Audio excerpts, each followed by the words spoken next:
to silence, and peaceful demonstrations are being suppressed.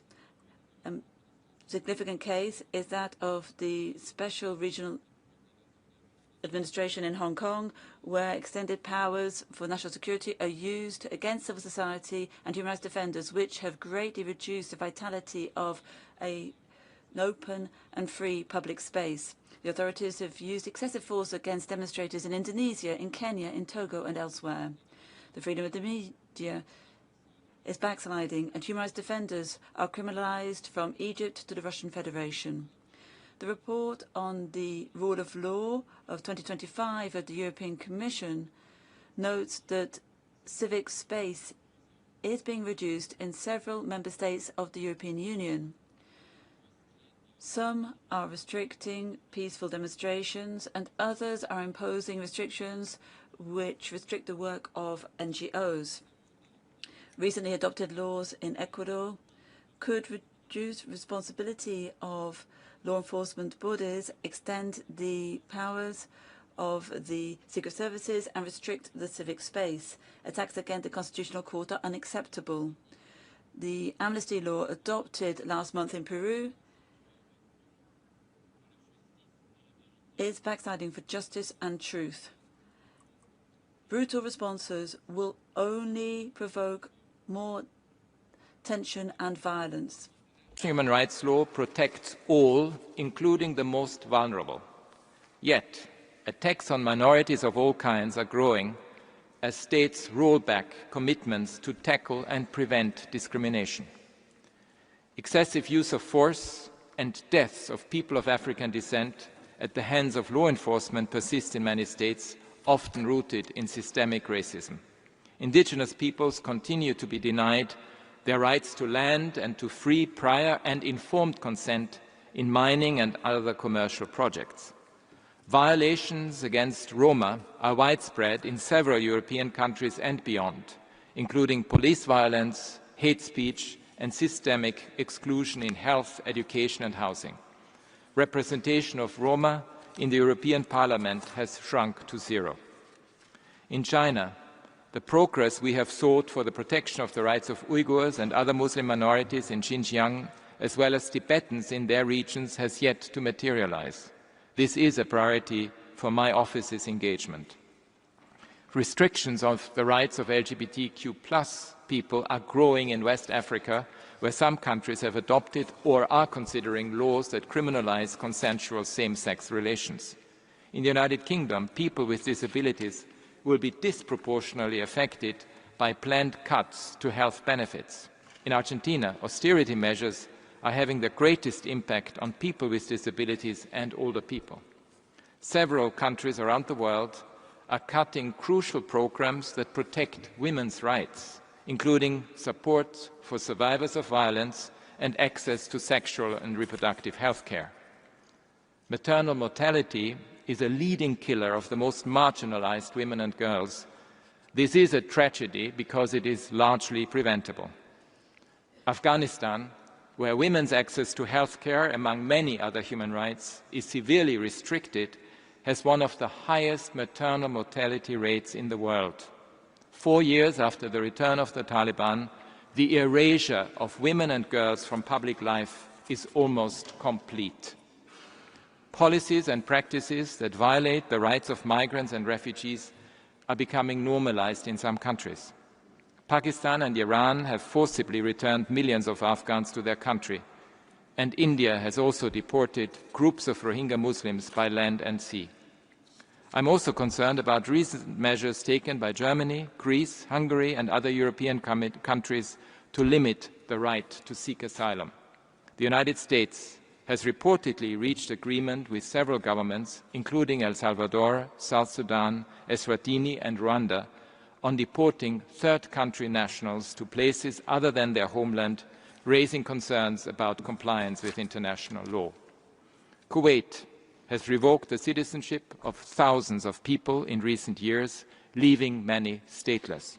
In Cambodia, changes to the constitution and nationality law allow the authorities to remove citizenship in cases of treason, creating further ways for them to target their critics. In a positive development, North Macedonia has resolved all known cases of statelessness since the dissolution of the former Yugoslavia, the first country in the region to do so. Excellencies, our human rights mechanisms, including this Council, are a force field that protects people against unrestrained power. They warn us of potential harm to come, and we need to heed those warnings. Hate speech is a sign of rising tensions that can lead to violence. Around the world, we witness growing anti-Semitism, Islamophobia, homophobia, racism, and large-scale disinformation campaigns. In Chad, Nigeria, and other countries in the region, conflicts between herders and farmers are aggravated by hateful narratives, escalating to deadly clashes. From South Sudan to Syria, hate speech compounds tensions and widens divisions. The lies and nihilism that fragment societies online translate into real attacks on real people. In Cambodia and Thailand, for example, social media vitriol has been a factor in today's tensions. In Spain, online media were weaponized to instigate physical violence against migrants. In Serbia, online hate speech often goes unpunished.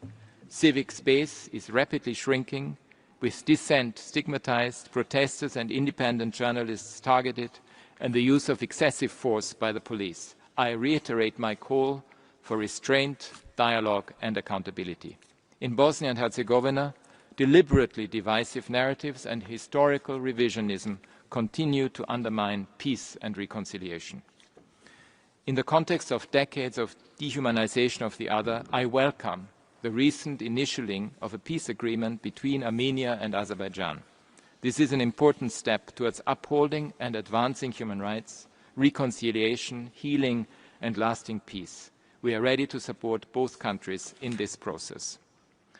Freedom of expression is fundamental, but it does not protect those who use speech to spur violence and hatred. A growing number of leaders are now instrumentalizing freedom of expression to cover their own speech while silencing those who disagree. This must be called out each and every time. My office engages with national authorities, leaders and media to develop strategies to define and counter incitement to hatred. Elections are a litmus test for governments' commitment to freedom of expression and assembly and the rule of law. Here, too, our human rights monitoring raises the alarm and helps to prevent violations. My office has been following preparations for upcoming elections in Cameroon, Côte d'Ivoire, Guinea, Guinea-Bissau, Malawi, Tanzania and Uganda. I'm deeply troubled that in many of these countries, the authorities are resorting to harassment, exclusion or detention of opposition leaders, restrictions on media freedom, bans on peaceful protest and crackdowns on human rights defenders. Such actions, coupled with disinformation campaigns and hate speech, could feed tensions, polarization and violence. I urge the authorities in these countries to reverse course immediately. Ahead of next year's election in Ethiopia, I am concerned about arbitrary detention of journalists and recent laws that may restrict freedom of association and expression. Against a backdrop of conflict in several regions, the Ethiopian authorities need to ensure conditions for fair, free and inclusive elections. I welcome the agreement for my office to establish a new presence in Bangladesh to support the transition process there. Excellencies, peace and security depend on full respect for human rights everywhere. When the Security Council, the General Assembly, this Council or other intergovernmental institutions discuss the human rights situation in a particular country, it is because this concerns us all in every country. The United Nations Charter gave birth to a new geopolitical era by enshrining the sovereign equality of states. National sovereignty is the foundation of multilateral institutions and international law. When states sign international agreements, they are exercising their national sovereignty, not limiting it. And with that sovereignty comes responsibility. Sovereignty does not mean ownership of people. All governments have a duty to treat all their people, including their political opponents, fairly, to protect them from harm and to respect their fundamental human rights. When they abandon that responsibility, it affects us all. Multilateral conventions and agreements have won incredible support over the past 8 decades and continue to do so today. As sovereign states sign up to them, they guarantee greater freedom and protection for their people. Bhutan, Cameroon, Eritrea and Lebanon recently ratified the Convention on the Rights of Persons with Disabilities. Dominica ratified the Convention Against Torture, and Bangladesh ratified its optional protocol. Malaysia and Vietnam have abolished the use of the death penalty for certain crimes, and I'm pleased to report that some member states are increasing their engagement with special rapporteurs and treaty bodies. Cuba, the Democratic Republic of Congo, Dominica, Guatemala, Iceland, Rwanda, Saudi Arabia, Senegal, Singapore, Suriname and Zambia recently accepted visits by special procedures mandate holders after more than 5 years. Libya recently accepted the jurisdiction of the International Criminal Court for alleged crimes committed between 2011 and 2027. These are not empty gestures. They are tangible acts of leadership and responsibility. They confirm that the international system benefits states and their people in concrete and specific ways. When sovereign states fail to uphold perpetrators of the gravest crimes to account, it is important that others are able to step in through the principle of universal jurisdiction exercised in accordance with international law. For example, in Germany, a Syrian colonel of the former regime was sentenced to life imprisonment for crimes against humanity that took place in Syria, and a court in the Netherlands convicted a corporate executive for complicity in war crimes in Guinea and Liberia. And a federal court in the United States convicted a Gambian national on charges of torture. Within sovereign states, stakeholders beyond the government can also step up for human rights. I'm very encouraged by the growing number of cities and regions that are integrating human rights into urban governance. Cities have long been cradles of diversity and freedom, values that test authoritarian rule. Our recent guidelines set out exactly what cities and regions can do to protect their people and their rights. National human rights institutions are another important defense against discrimination, abuse and the erosion of the rule of law. For example, the UNHRC in South Africa is taking legal action to address hate speech. The UNHRC in the Philippines has highlighted the impact of fossil fuels on the human rights of marginalized groups. Support for the independence and effectiveness of these national institutions is crucial. Civil society and social movements often drive transformational change, from anti-racism and feminism to climate activism. They are natural partners of my office, and we intend to work more closely together in the future. Philanthropists are key partners to help achieve positive change on the ground. I encourage them to collaborate and amplify their influence. The human rights and humanitarian communities find common ground in protecting civilians from the impact of conflict and crisis, and we must do more to strengthen this essential partnership. Señor Presidente, la educación en materia de derechos humanos es una de las herramientas e inversiones más importantes que tenemos para promover la libertad, evitar la discriminación y fomentar la cohesión. Me congratulo por el compromiso. Human rights education is one of the most important tools and investments that we have to promote the future of our young people. I am delighted at the commitment and progress of some member states, from Guyana through to Mongolia, the Middle East and South Africa. We're supporting efforts to develop human rights study plans to raise up the voices of young people and to promote civic participation. But we must do much more. Each and every boy and girl, whether in the future they work in agriculture, the digital sphere, medicine or in trade, must know that human rights are our right from birth and that they affect and concern us one and all. I call on all member states to take measures and next year to share at the 63rd session of the Council their strategy to ensure that the population are learning about human rights throughout their whole lives? Mr. President, as my update shows, there are coordinated efforts to undermine human rights and the rule of law around the world. When states cut ties with the system or try to weaken it, when they isolate themselves, everybody loses. In response, we need a cross-regional movement to defend the international system. That is the only viable path to reach collective solutions to the existential threats we face today. Therefore, I hope to work with you on a new initiative through an alliance of member states, philanthropists, civil society and others to strengthen the human rights ecosystem and join the dots between abuses and violations and crisis prevention.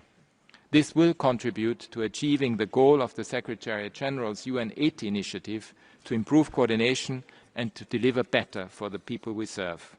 We are working to convene this alliance on several fronts. First, we will enhance our engagement with all governments, even in the face of fierce disagreement, encouraging frank exchanges and keeping dialogue open.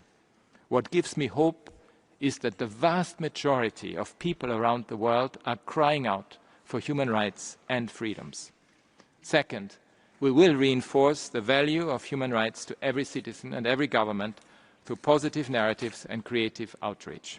Third, we will harness innovation for human rights, including AI, by strengthening our partnerships with tech companies, academics, civil society and more. Fourth, we will develop and grow support for the human rights economy together with our partners. And fifth, with your support, we will bolster sustainable funding for human rights work by identifying new avenues and models. Because history has shown time and again that no one is safe when human rights are under attack. Abuses committed against one group are always part of a broader pattern of oppression and lead to the wider erosion of fundamental freedoms. Human rights are meant to challenge our assumptions, to identify the blind spots and encourage self-critical reflection because no one is perfect. Our human rights mechanisms are one of the only parts of the multilateral system that has teeth. I encourage you to use them. Engaging with my office and the human rights system as a whole is valuable not for engagement's sake, but to achieve tangible progress for people everywhere. Together, we must refuse to back down in the face of discrimination, distortion and lies.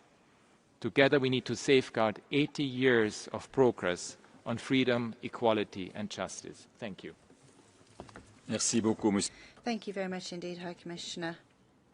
We will now take a brief break before undertaking the enhanced interactive dialogue on the human rights situation in Myanmar. Thank you.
Excellences, distingués collègues, nous allons maintenant entamer le dialogue interactif renforcé sur la situation des droits humains des musulmans Rohingya et d'autres minorités au Myanmar.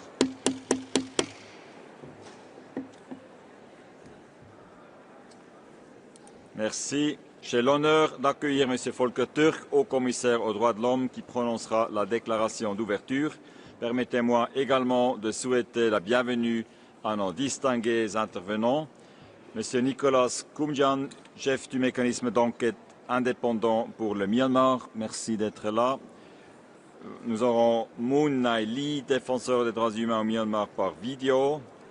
Lucky Karim, directrice exécutive de Femmes réfugiées pour la paix et la justice. Et Saouk, défenseur des droits humains au Myanmar. Merci à vous aussi d'être présents. La liste des orateurs sera close dans 15 minutes.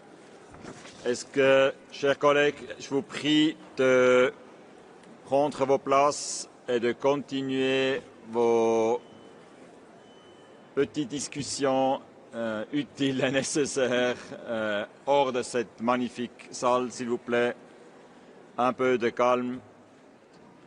Merci. Je passe la parole à l'haut-commissaire. Monsieur Volker Türk, vous avez la parole.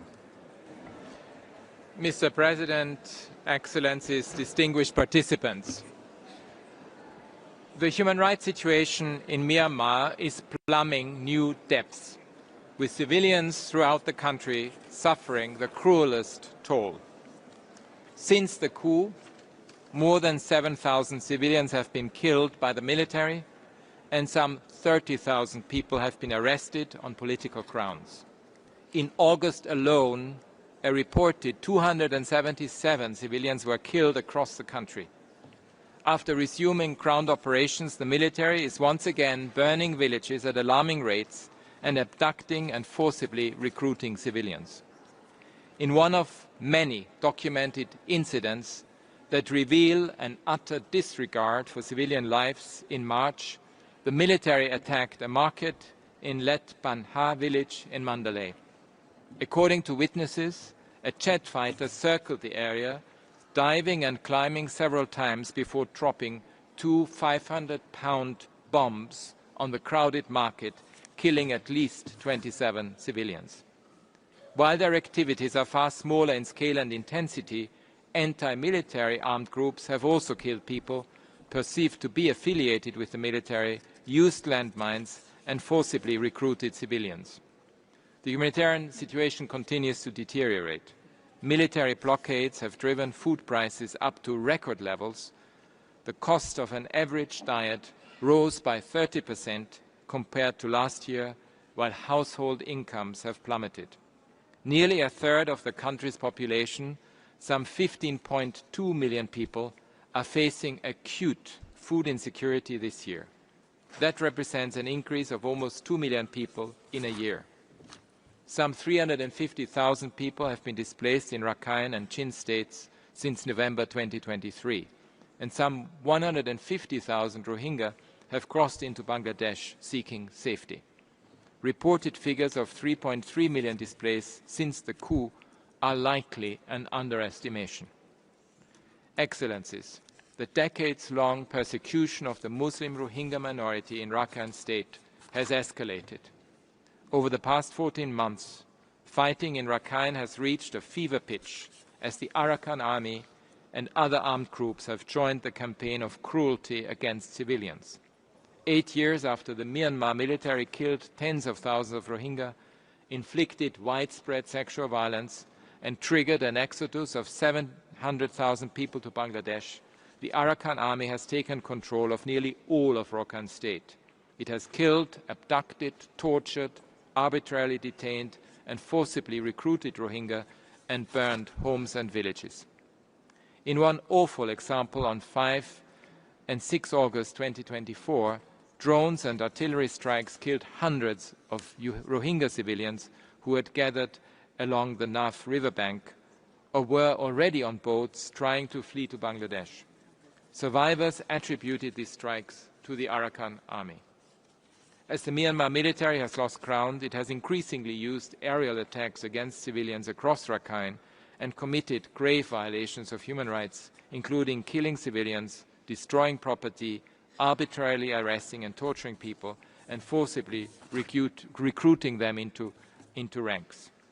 Rohingya armed groups are also committing abuses against civilians, including killings, forced recruitment and displacement. Some of the videos and images in northern Rakhine from the second half of 2024 are reminiscent of 2017. While there are no comprehensive verified figures during the reporting period, thousands of civilians are alleged to have been killed, with tens of thousands more fleeing violence. Violations and abuses by both the Arakan army and the military have gone unpunished. Rohingya reportedly left their homes ahead of clashes or because of targeted violence by the Arakan army, whose fighters had threatened or attacked those who refused to leave. Rohingya have also reported growing restrictions and surveillance of their communities, including internet shutdowns and seizure of mobile phones. These have hampered our ability to document fully all violations. Other minority communities, including ethnic Rakhine, are also suffering under airstrikes and artillery barrages, resulting in untold numbers of killings and mass displacement. Military blockades have severely restricted humanitarian access. Hunger and malnutrition are at an all-time high, with 57% of families unable to meet basic food needs.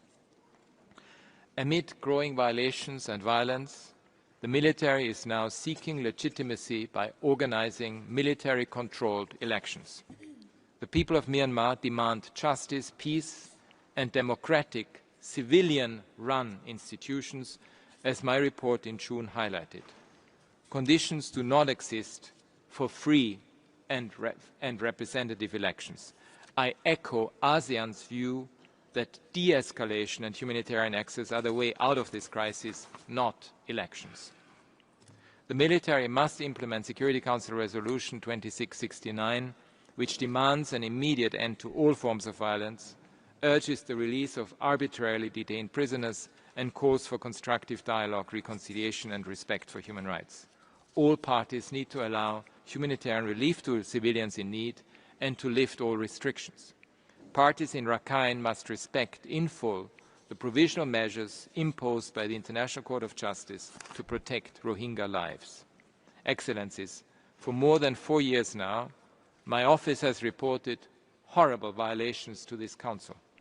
We have issued recommendations for action to stop the wanton violence and rampant impunity, as have other human rights mechanisms. You, the international community, have all the information you need to act. I repeat my call for the Security Council to refer the full situation in Myanmar to the International Criminal Court. I'm encouraged by the actions taken by the International Criminal Court, including the prosecutor's application for an arrest warrant against the Commander-in-Chief of the Myanmar military, Min Aung Hlaing, for alleged crimes against humanity, as well as the prosecutor's indication that more such applications would follow. I also welcome the imposition by several countries and one regional organization of targeted sanctions against individuals and companies in Myanmar. But much more is clearly needed. States need urgently to stop the flow of arms into Myanmar, including jet fuel and dual-use goods, and to resume peace-building efforts. Finally, I once again urge all governments to do everything possible to protect people fleeing the conflict in Myanmar, including by search and rescue operations at sea, and to refrain from refoulements, including pushbacks. I encourage them to create safe and dignified pathways for international refugee protection and resettlement, particularly for the Rohingya. The high-level conference on the Rohingya at the General Assembly later this month is an opportunity for the international community to back its words of support with concrete action. We must hear and heed the voices from Myanmar calling for peace and for democratic, civilian-run institutions. Thank you. Merci beaucoup. Je donne la parole à Monsieur Nicolas Koumjian pour sa présentation. Vous avez la parole. Merci, Mr. President, Excellencies. It is an honor to present to this Council the 7th annual report of the Independent Investigative Mechanism for Myanmar. At the risk of repeating what I have said each year since the 2021 military coup, serious international crimes are being committed in Myanmar ever more frequently, and the suffering of Myanmar's people continues to worsen. The mechanism has gathered evidence of the military arresting thousands of perceived political opponents without fundamental due process and systematically torturing detainees by inflicting beatings, gang rape, and other forms of sexual violence. The military is increasingly relying on aerial attacks to target opposition forces and civilian populations which oppose military rule. We have intensified our investigations into airstrikes that hit hospitals, homes, places of worship, IDP camps, and schools where there's no apparent military target in the vicinity. We are gathering evidence of the chain of command of the Myanmar Air Force to help establish who gave the orders for these attacks. In Rakhine State, we are investigating recent reports of aerial bombings of civilians by planes and drones, torture and rape, killings, the use of civilians as human shields, and obstruction of humanitarian aid to a population threatened with starvation. Rohingya remaining inside Rakhine are often victims. About 150,000 Rohingya have been newly displaced to Bangladesh. But all ethnic communities in Rakhine State are suffering. We are investigating allegations of very serious crimes allegedly committed by both the Myanmar military and the Arakan army. We have evidence of instances where both the Myanmar military and various opposition forces around the country have summarily executed captured combatants or civilians accused of being informers. This includes, in some instances, solid evidence of the identity of the perpetrators. Allow me to make it clear so that everyone, but particularly commanders of all factions in Myanmar, hear my message. The laws of war protect civilians and captured fighters. Civilians must not be targeted, and captured fighters must not be tortured or executed. Whenever we receive reports of such crimes, regardless of the politics or ethnicity of the perpetrators or the victims, we will gather the evidence so that one day the perpetrators and commanders who failed in their duty to prevent and punish such crimes will be held to account. Mr. President, the mechanism has collected and analyzed evidence from more than 1,300 sources, including more than 600 eyewitnesses. We are grateful for the information that individuals and civil society organizations provide to us, often at great risk. We use this evidence to facilitate criminal prosecutions in national or international courts. We have shared vast amounts of evidence and analysis for proceedings at the International Criminal Court, the International Court of Justice, and with the Federal Prosecutor's Office in Argentina concerning crimes against the Rohingya.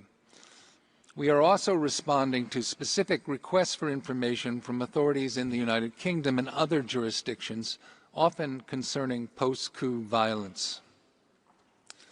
ASEAN, in its 5-point consensus, and this Council have called for an end to the violence in Myanmar. But each year, the violence grows worse. If crimes remain ignored and unpunished, perpetrators will be emboldened to commit further atrocities. To break this cycle of impunity, we must have sustained political will. The mechanism stands ready to support relevant national and international jurisdictions that are willing and able to prosecute these crimes and bring an end to the suffering of the Myanmar people. Thank you. Merci beaucoup. Je donne maintenant la parole à Moon Naili pour un message par vidéo. Mr. President, distinguished members of the Human Rights Council, High Commissioners, Excellency, ladies and gentlemen, I am honored to deliver this statement on behalf of the Women League of Burma, an umbrella organization of 12 women rights groups representing diverse ethnic communities across Myanmar. We deeply value the Council vital role in defending human rights worldwide and welcome these opportunities to share our perspective in these critical dialogues. Since the military coup in 2021, civilians across Myanmar have been subjected to relentless violence, airstrikes, arbitrary arrests, extrajudicial killing, and systematic sexual violence.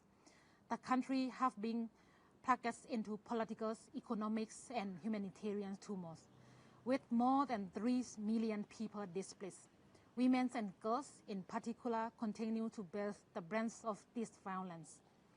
Cases of sexual violence have sharply increased, with the junta as the main perpetrators.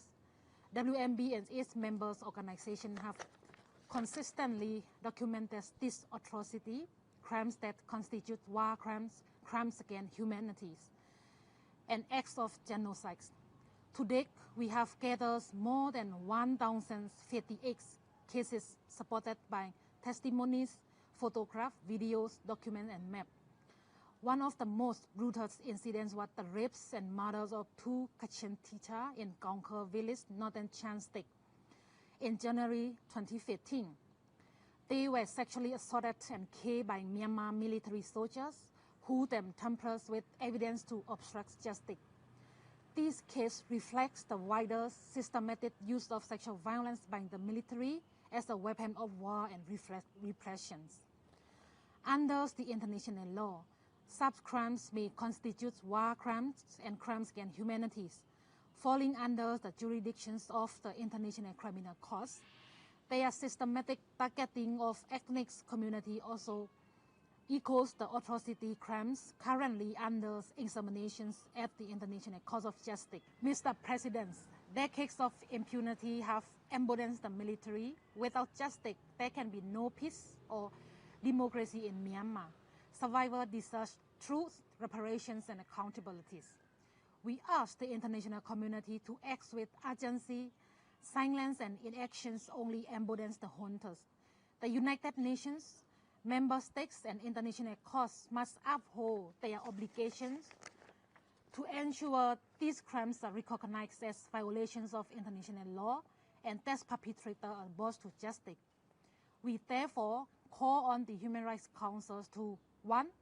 Condemn the Burmese military juntas for killing civilians and executing human rights defenders in the strongest terms, and take effective action to stop further executions and atrocities. Second, institute a comprehensive global arms embargo with robust monitoring and enforcement mechanisms to end the direct and indirect supply, sale, or transfer of all weapons and other equipment that may be used for trainings, intelligence, and military assistance. Third, enact targeted sanctions against the Burmese militaries and process to effectively cut off their financial flow. Finally, reverse the situation on human rights in Myanmar to the International Criminal Court for their crimes against humanity which have been perpetrated against innocent civilians, including peaceful protests and ethnic groups. Justice delay is justice denied. For the people of Myanmar, justice cannot wait. Thank you. Merci. Je donne la parole à Madame Loki Karim pour sa présentation, s'il vous plaît. Thank you, Mr. President. Last month, the 25th of August, 2025, marks the 8th anniversary of the Rohingya genocide that forced more than 1 million people, including myself and my family, to flee home. Genocide is a process. It did not end when we fled home, and it continues to happen to my community. The recent conflict between the Arakan Army and the military, especially since the 4th of August 2024, forced tens of thousands of Rohingya people to flee home and rejoin their existing families in Cox's Bazar. Therefore, nearly 1.3 million people are languishing in the world's largest refugee camp today, more than half of whom are women and children. They all depend on the humanitarian aid and the food rations that come from the World Food Program, WFP, once a month. In the past few years, the humanitarian crisis in Myanmar has gotten worse. People are starving. People have no security at all. Meanwhile, in the camps in Bangladesh, people have very limited access to education and livelihood opportunities. Over the past year and a half, we have seen increased numbers of refugees, especially women and children, risking themselves on tiny boats on the seas for weeks to flee to neighboring countries, Malaysia, Thailand, and Indonesia, expecting a better life. Most of them die in the sea, and others are arrested on the Myanmar border and are put in jail on a passport case for 5 years or longer. Only a small number manage to arrive at their destination, where they are not recognized or welcomed as refugees. 2017 is not the first time Rohingya became refugees in our neighboring country, Bangladesh. Rohingya were forced to flee many times from the 90s and even earlier. Thousands of refugees in Kutupalong, who are called the registered refugees, have lived there for generations. Over decades, each time we were sent back to Myanmar, and as we began to settle in and rebuild our lives, we were over and over again forced to flee our homes, back to Bangladesh. This time we want a permanent solution, so the Rohingya refugees don't have to keep going back and forth. Ultimately, the solution for our community should be found within Myanmar and within Rakhine State. As an intermediate steps towards this goal, the internally displaced people, IDPs, must be able to return to their homes safely, without any restrictions or conditions. The humanitarian crisis in Myanmar must be addressed. Aid must be delivered in Rakhine State, Myanmar, for the remaining members of the Rohingya community and other minorities to improve their condition and situation. The refugees in Cox's Bazar must get education following the Burmese curriculum, must have security and protections, and must receive sufficient aid funding to survive while they are in the camps. An accountability mechanism for atrocities committed against the Rohingya community must be instated in Myanmar. Our ultimate goal is to return back to our country one day, to find a sustainable solution, a dignified, voluntarily, and safe repatriation to our homes. Rakhine State has never and will never exist without Rohingya and other minorities. As we think through the long-term solutions, it is crucial for the government to ensure the meaningful and safe participation of Rohingya community members in any political dialogue and talks with the Myanmar authorities.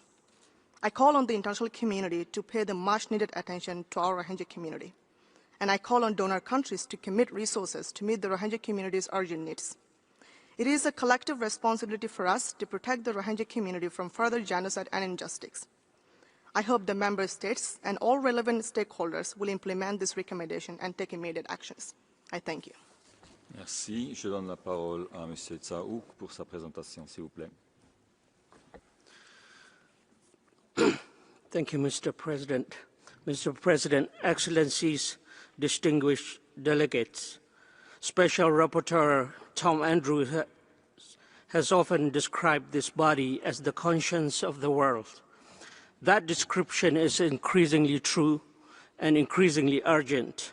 In a world scarred by insanity, barbarism, and the erosion of compassion and empathy, those of us living through some of the darkest situations look to this Council as the last source of hope and moral compass. Now more than ever, this Council must not merely be a forum of speeches, but must act decisively to inspire that last hope. I stand before you not as a politician or a general, but as a human rights defender, a believer in truth, justice, and freedom. Like thousands of others, I've spent my entire adult life defending the dignity of Myanmar's most marginalized people. I'll not repeat the counting of our death or the tally of our destroyed lives. Enough has been said. Instead, I ask this Council and each member state represented here to confront a single question. In the immediate aftermath of the 2021 coup, the Secretary General declared, and I quote, "We will do everything we can to mobilize all the key actors and international community to put enough pressure on Myanmar to make sure that this coup fails."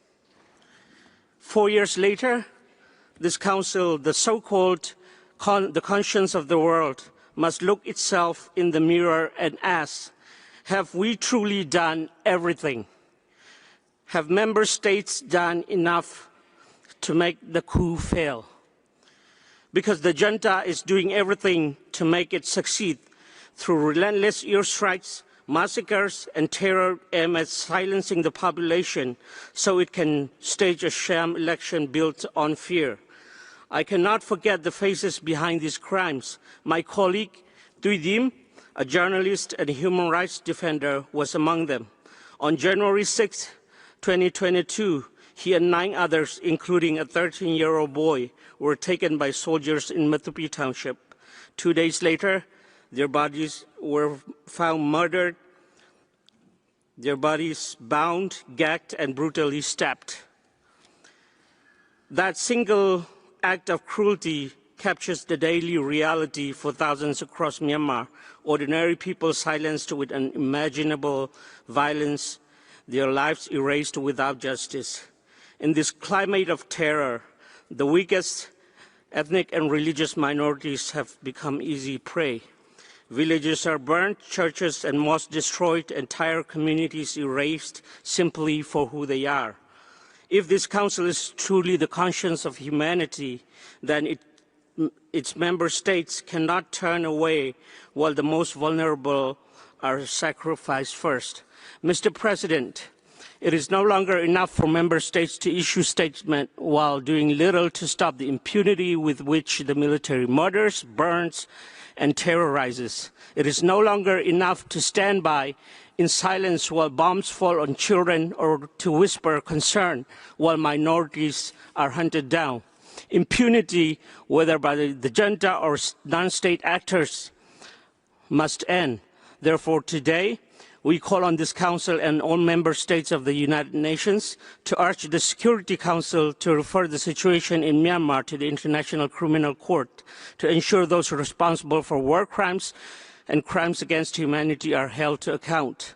Adopt and enforce a comprehensive global arms embargo, including an immediate ban on the aviation fuel so that no more bombs fall on villages, hospitals, schools, and places of worship.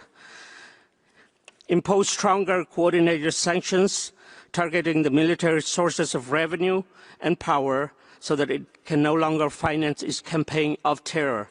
Excellencies, this is the test of whether the conscience of the world has meaning or whether it's just words. History will judge us all, but the people of Myanmar cannot wait for history. They need action, and they need it now. The world promised this coup would fail. It is time for member states to make good on that promise. Thank you, Mr. President. Merci de vos présentations et témoignages. La liste des orateurs est maintenant close.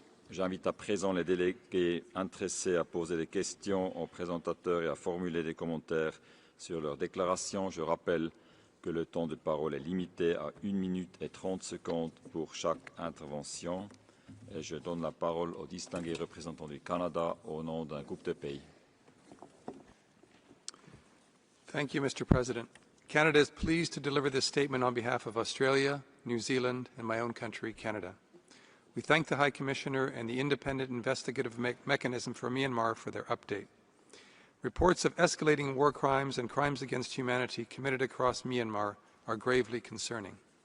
The human rights situation has severely deteriorated due to the regime's continuing use of airstrikes, causing civilian deaths and widespread destruction. Women, children, and the elderly, among the most vulnerable, are caught in the crossfire. A viable future in Myanmar must include justice and accountability. We commend the leadership of the United Nations in supporting the work of the Independent Investigative Mechanism for Myanmar and Special Rapporteur in collecting evidence of serious crimes against the people of Myanmar, including to support ongoing justice processes related to crimes committed against the Rohingya. Until there is an end to violence and an inclusive political process, there can be no lasting peace. We strongly urge the military regime to engage in genuine and inclusive political dialogue with all stakeholders. Elections held without these essential steps risk greater instability. Thank you. Merci. Je donne la parole à la distinguée représentante du Royaume des Pays-Bas au nom d'un groupe de pays. Thank you, Mr. President. I'm honored to deliver this statement on behalf of Belgium, Luxembourg, and the Kingdom of the Netherlands. We thank the High Commissioner and the Independent Investigative Mechanism for Myanmar for their reports and align ourselves with the European Union statement. We remain deeply concerned with the ongoing human rights crisis in Myanmar, which has continued to deteriorate since the military coup in 2021. The earthquake in March was yet another tragedy for the people of Myanmar.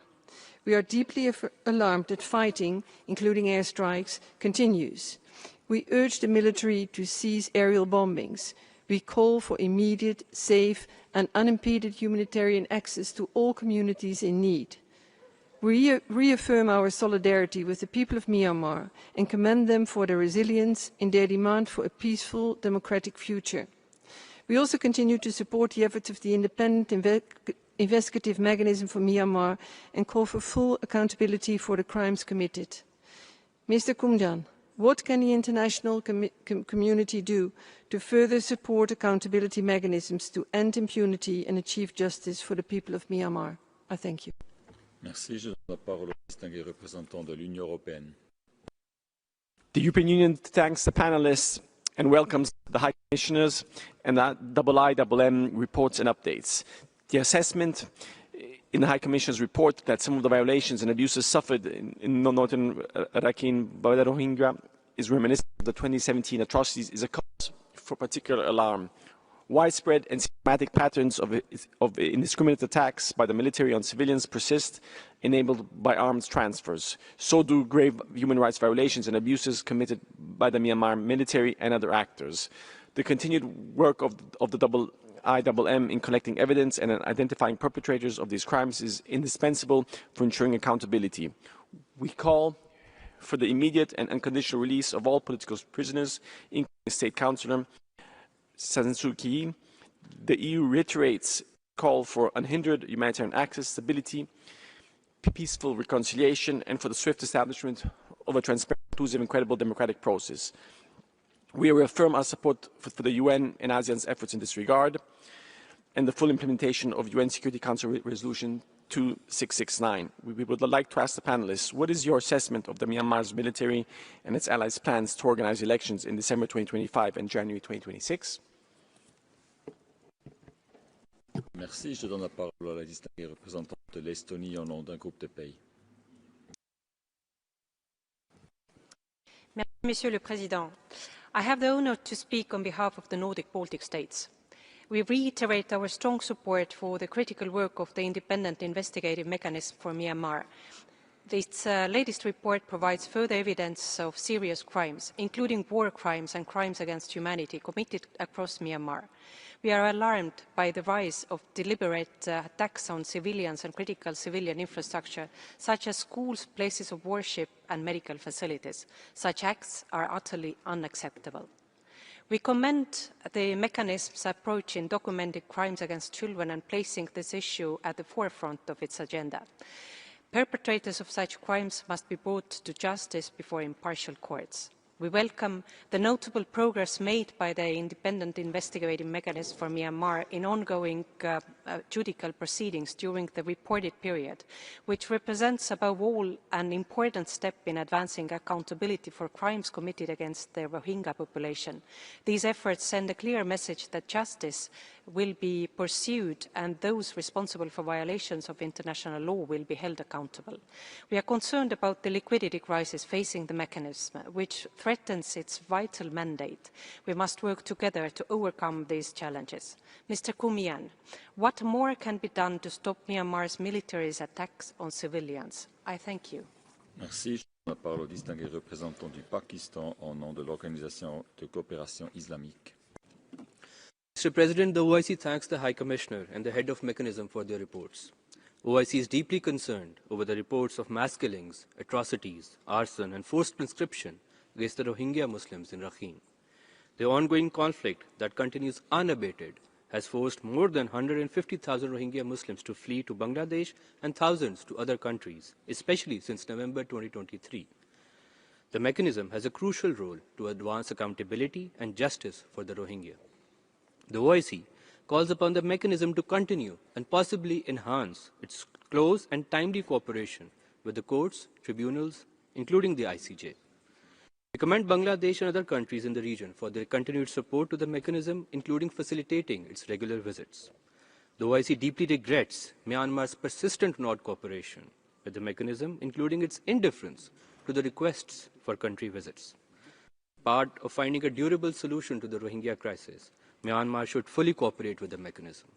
We underscore that it is critically important for the OHCHR, as well as the mechanism, to continue uncovering evidence of atrocities and crimes committed against the Rohingya Muslims. Lastly, the OIC calls on all member states to provide adequate support towards the implementation of mandated activities of OHCHR and the mechanism for the Rohingya. I thank you. Merci. La parole à la distinguée représentante de l'Indonésie. Thank you, Mr. President. Indonesia remains deeply concerned by the continued worsening crisis in Myanmar. The reports of the High Commissioner and the mechanism underscore the need to end all hostilities and atrocities and guarantee unhindered access for humanitarian aid in all areas in Myanmar. Indonesia has consistently worked with ASEAN to promote durable resolutions, including by advancing the implementations of the ASEAN 5-point consensus and strengthening delivery of humanitarian assistance through the AHAD Center. Indonesia has also pursued its bilateral initiatives, including engaging with all relevant stakeholders in Myanmar and providing humanitarian support to affected communities. Mr. President, we call upon the international community to remain steadfast in its attention to Myanmar. This crisis must not be allowed to slip from the global agenda. Sustained international support and cooperation are important to uphold justice, address the plight of Rohingyas and other affected communities, and contribute to lasting peace in Myanmar. Finally, Indonesia reaffirms its unwavering support to the aspirations of Myanmar people to achieve peace, stability, democracy, and full enjoyment of human rights. I thank you. Je donne la distinguée représentante de la Thaïlande. Thank you, Mr. President. Thailand appreciates the High Commissioner and the IMM for their reports. We continue to attach importance to finding viable solutions for Myanmar through implementation of the 5-point consensus, as well as engagements with Myanmar and various stakeholders. Thailand has also conveyed to all sides in Myanmar our willingness to facilitate constructive dialogues. Amidst the ongoing conflict, frequent natural disaster and global humanitarian funding cuts, the situation continues to worsen. Ensuring timely and unimpeded humanitarian assistance remains crucial. Thailand will continue to provide assistance in public health and education to ensure that vulnerable populations along the Thailand-Myanmar border are secured. As needs are immense, we welcome support from the international community. Thailand also recognizes the humanitarian challenges faced by the Rohingya. Last year, we contributed through UNICEF and the World Food Programme to provide training for teachers and food rotation in Cox's Bazar. We will do more in line with our pledge at the Global Refugee Forum. We also look forward to participating in the high-level conference on the situation of Rohingya Muslims and other ethnic minorities in Myanmar in New York. I thank you. Merci. Je donne la parole au distingué représentant du Bangladesh. Thank you, Mr. President. Bangladesh welcomes both the reports of OHCHR and IIM. We appreciate IIMM for its continued work to collect and preserve evidence of crimes committed in Myanmar, including against the Rohingya. We also take good note of the mechanism's close engagement with the ICJ, ICC, and other national courts to ensure accountability and justice for the Rohingya. Mr. President, Bangladesh regularly facilitates IIMM's missions to Bangladesh and will continue to cooperate with the mechanism pertinent to its work on the persecuted Rohingya. Bangladesh underscores that mechanism's access to Myanmar is critical for fully gathering and collecting evidence of crimes committed against the Rohingya. We urge Myanmar to fully cooperate with IIMM.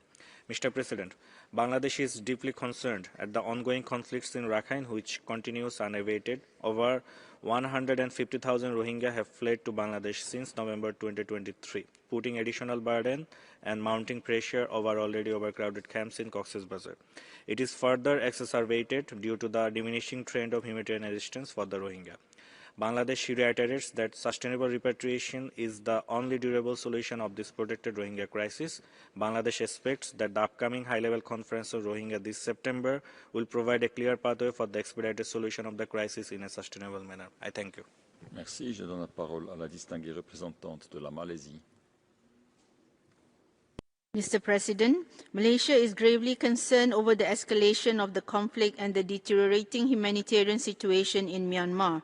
We urge all parties to immediately halt indiscriminate violence, ensure the protection and safety of all civilians and civilian infrastructures, as well as create a conducive environment for an inclusive national dialogue and for the unimpeded delivery of humanitarian assistance. We commend the mechanism for its tireless efforts in collecting, preserving and analyzing forensically valuable evidence of war crimes and crimes against humanity committed across Myanmar by multiple parties, particularly against the Rohingya. We welcome the adoption of the mechanism strategic plan for 2025-2027, particularly in the context of strengthening its operational resilience and investigative and analytical capacities. As Chair of ASEAN, Malaysia is committed to facilitating a path towards a peaceful resolution in Myanmar. We urge continued support from the international community for the full and effective implementation of ASEAN's 5-point consensus. We hope that a credible and durable solution will enable the safe, voluntary and dignified return of Rohingya refugees. We urge member states who are signatories to the Refugees Convention to expedite the resettlement of refugees and asylum seekers, including the Rohingyas, to third countries on the principle of burden and responsibility sharing. Thank you. Merci. Je donne la parole au distingué représentant de la Gambie. The Gambia thanks the High Commissioner and the IIMM for its vital report, which documents systematic and indiscriminate use of airstrikes by the Myanmar military, killings, torture, sexual violence, and crimes against or affecting children, including their conscription in hostilities.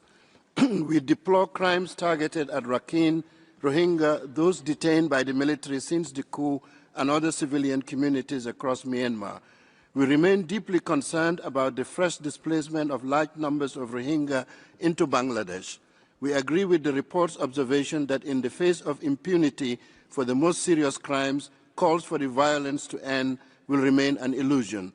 Therefore, the Gambia reiterates its unwavering commitment to enforce Myanmar's erga omnes obligations under the Genocide Convention and to deliver justice for the Rohingya and all victims in Myanmar.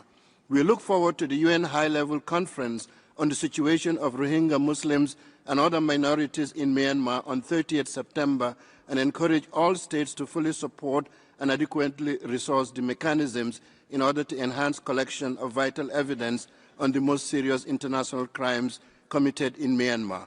The Gambia calls for the cessation of indiscriminate attacks and guarantees of unhindered humanitarian access for all civilians. We echo support for a survivor victim center, gender-sensitive and trauma-informed approach to the mechanism's work to ensure that any future return of the Rohingya is voluntary.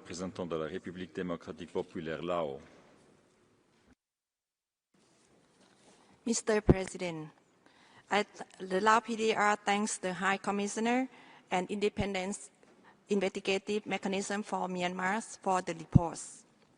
The Lao PDR reaffirms its commitment to play an active role, especially through ASEAN, in helping Myanmar to achieve Myanmar-owned, Myanmar-led durable and find the restoration of peace, stability and reconciliation in the country.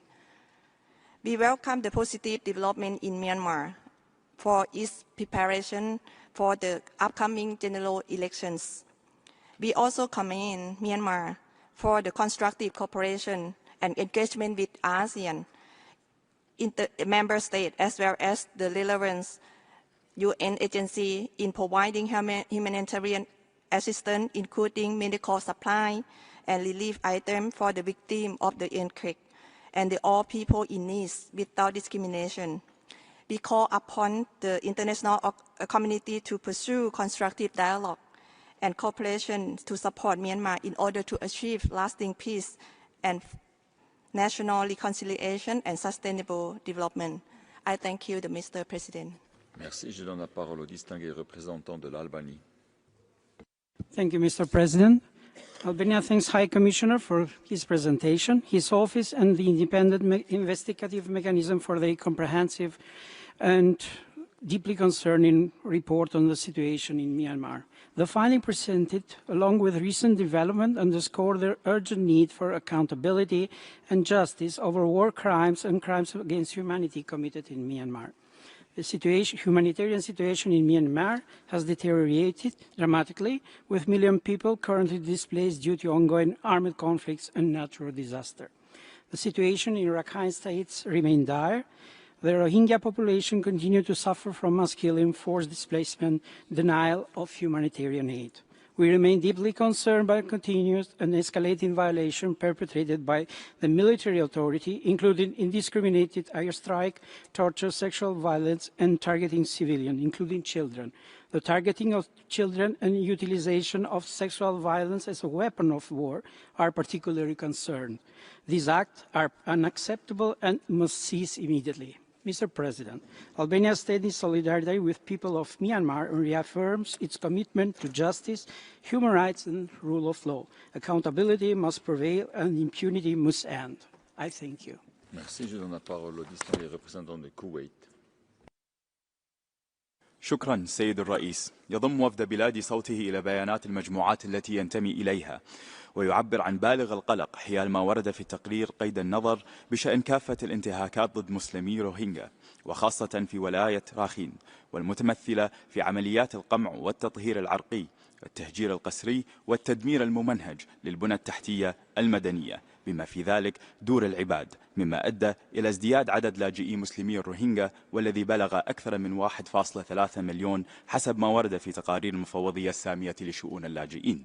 سيد الرئيس، تؤكد دولة الكويت على أهمية معالجة الأسباب الجذرية للأزمة في ميانمار وضرورة الوقف الفوري لجميع أعمال العنف، وذلك امتثالا لقرار مجلس الأمن رقم 2669، كما تحث بلادي المجتمع الدولي على تعزيز الجهود الرامية لتأمين العودة الآمنة والكريمة والمستدامة والطوعية للاجئي ونازحي الروهينجا. وفي الختام، ووفقا لما ورد في التقرير سالف الذكر حول استمرار الانتهاكات لحقوق الإنسان في ميانمار وخاصة ولاية راخين ومع ازدياد عدد النزوح، ما هي الآليات المبتكرة التي يمكن للمجتمع الدولي تبنيها لدعم عمل اللجنة لتحقيق العدالة ومساعدة ضحايا أعمال العنف بفعالية أكبر؟ وشكرا سيد الرئيس.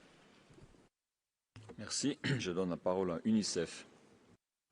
Thank you, Mr. President. UNICEF welcomes the report of the High Commissioner and of the IIMM, which are sobering.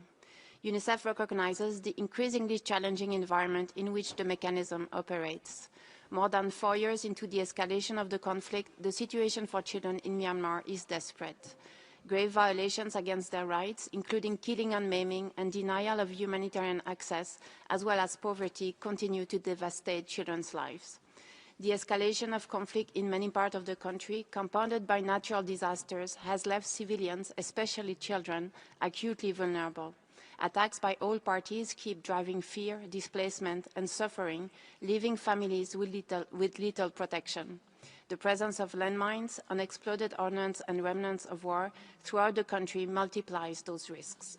Essential services for children, in particular education and healthcare, including vaccinations, have been severely disrupted for years, depriving millions of learning and critical care. This will have intergenerational impacts.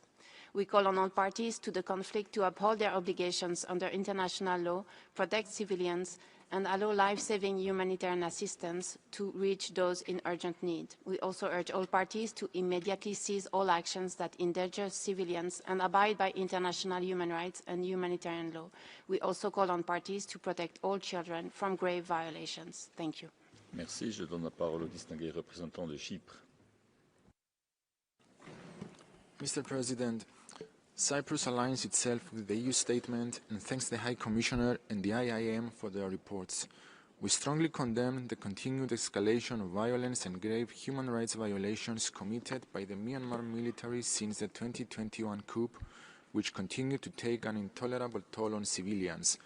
We are appalled by evidences of indiscriminate airstrikes, civilian deaths from artillery attacks, and torture and abuse of detainees, including sexual violence. Equally alarming are the allegations highlighted in the report on the use of chemicals. We remain deeply concerned by the scale of violence against children, including reports of forced recruitment and reprisals against families that refuse to comply. It is unacceptable that the military continues to obstruct humanitarian access, even in the aftermath of natural disasters. Cyprus reiterates its support for strengthening accountability mechanisms in Myanmar, including the IIM. We call on the military to cease all violations of international humanitarian law and human rights law and to ensure full, safe and timely humanitarian access in line with humanitarian principles. Thank you. Merci. Je donne la parole au distingué représentant de l'Italie.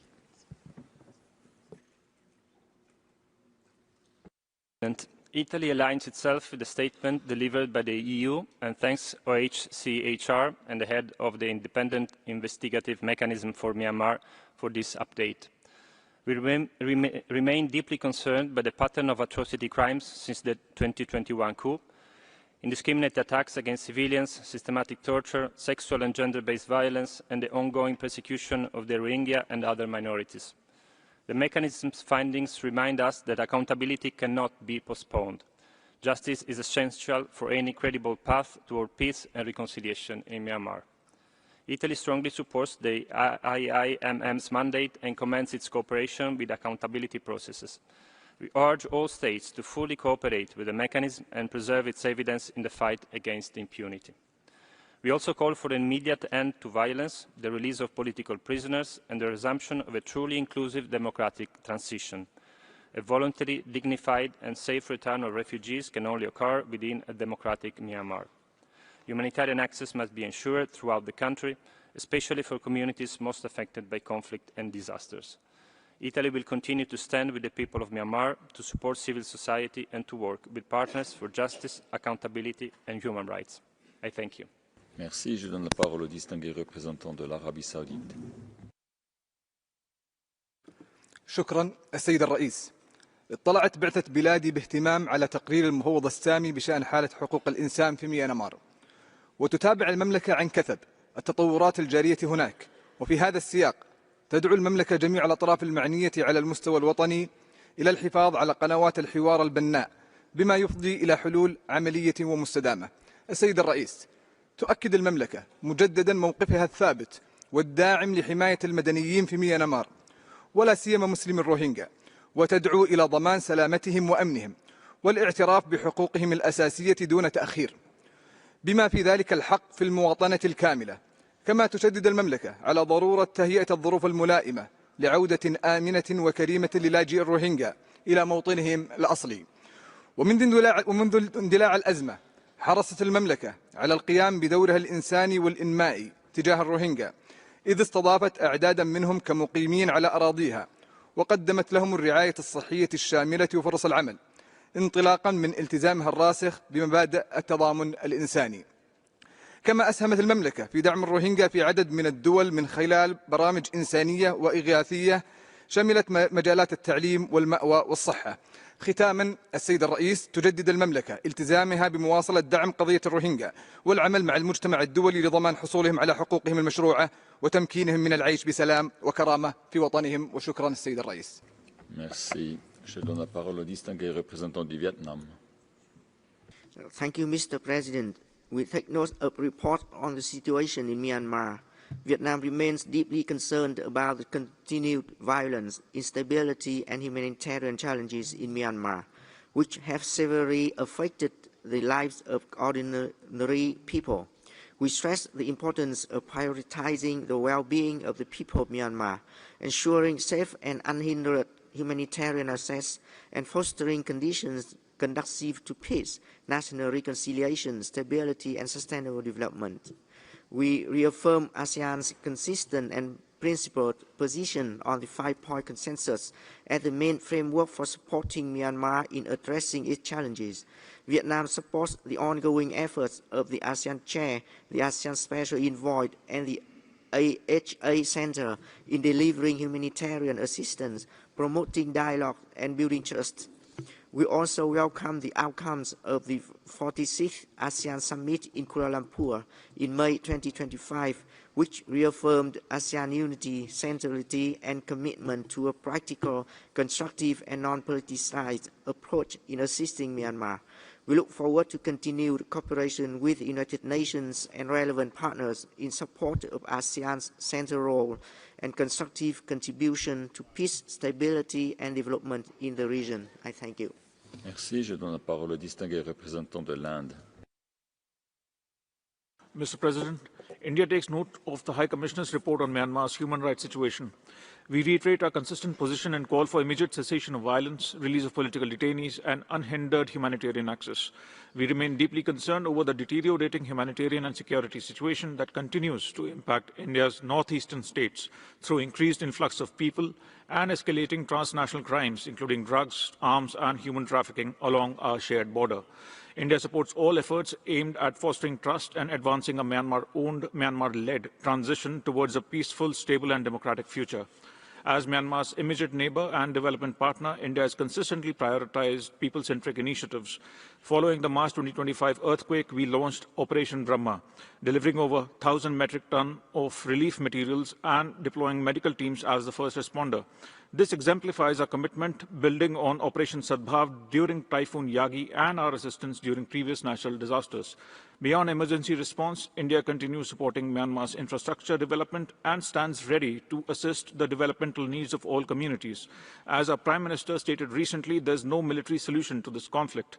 Enduring peace can only be achieved through inclusive dialogue and the early restoration of democratic processes via credible, inclusive elections. We continue to coordinate closely with ASEAN under the 5-point consensus while supporting the UNHRC's efforts towards a peaceful resolution. Thank you.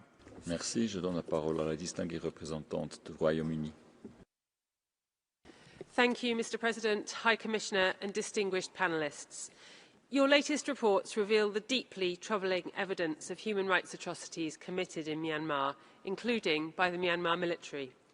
Civilians are bearing the brunt, detained without due process, killed in indiscriminate airstrikes and displaced as their homes, schools and hospitals are destroyed.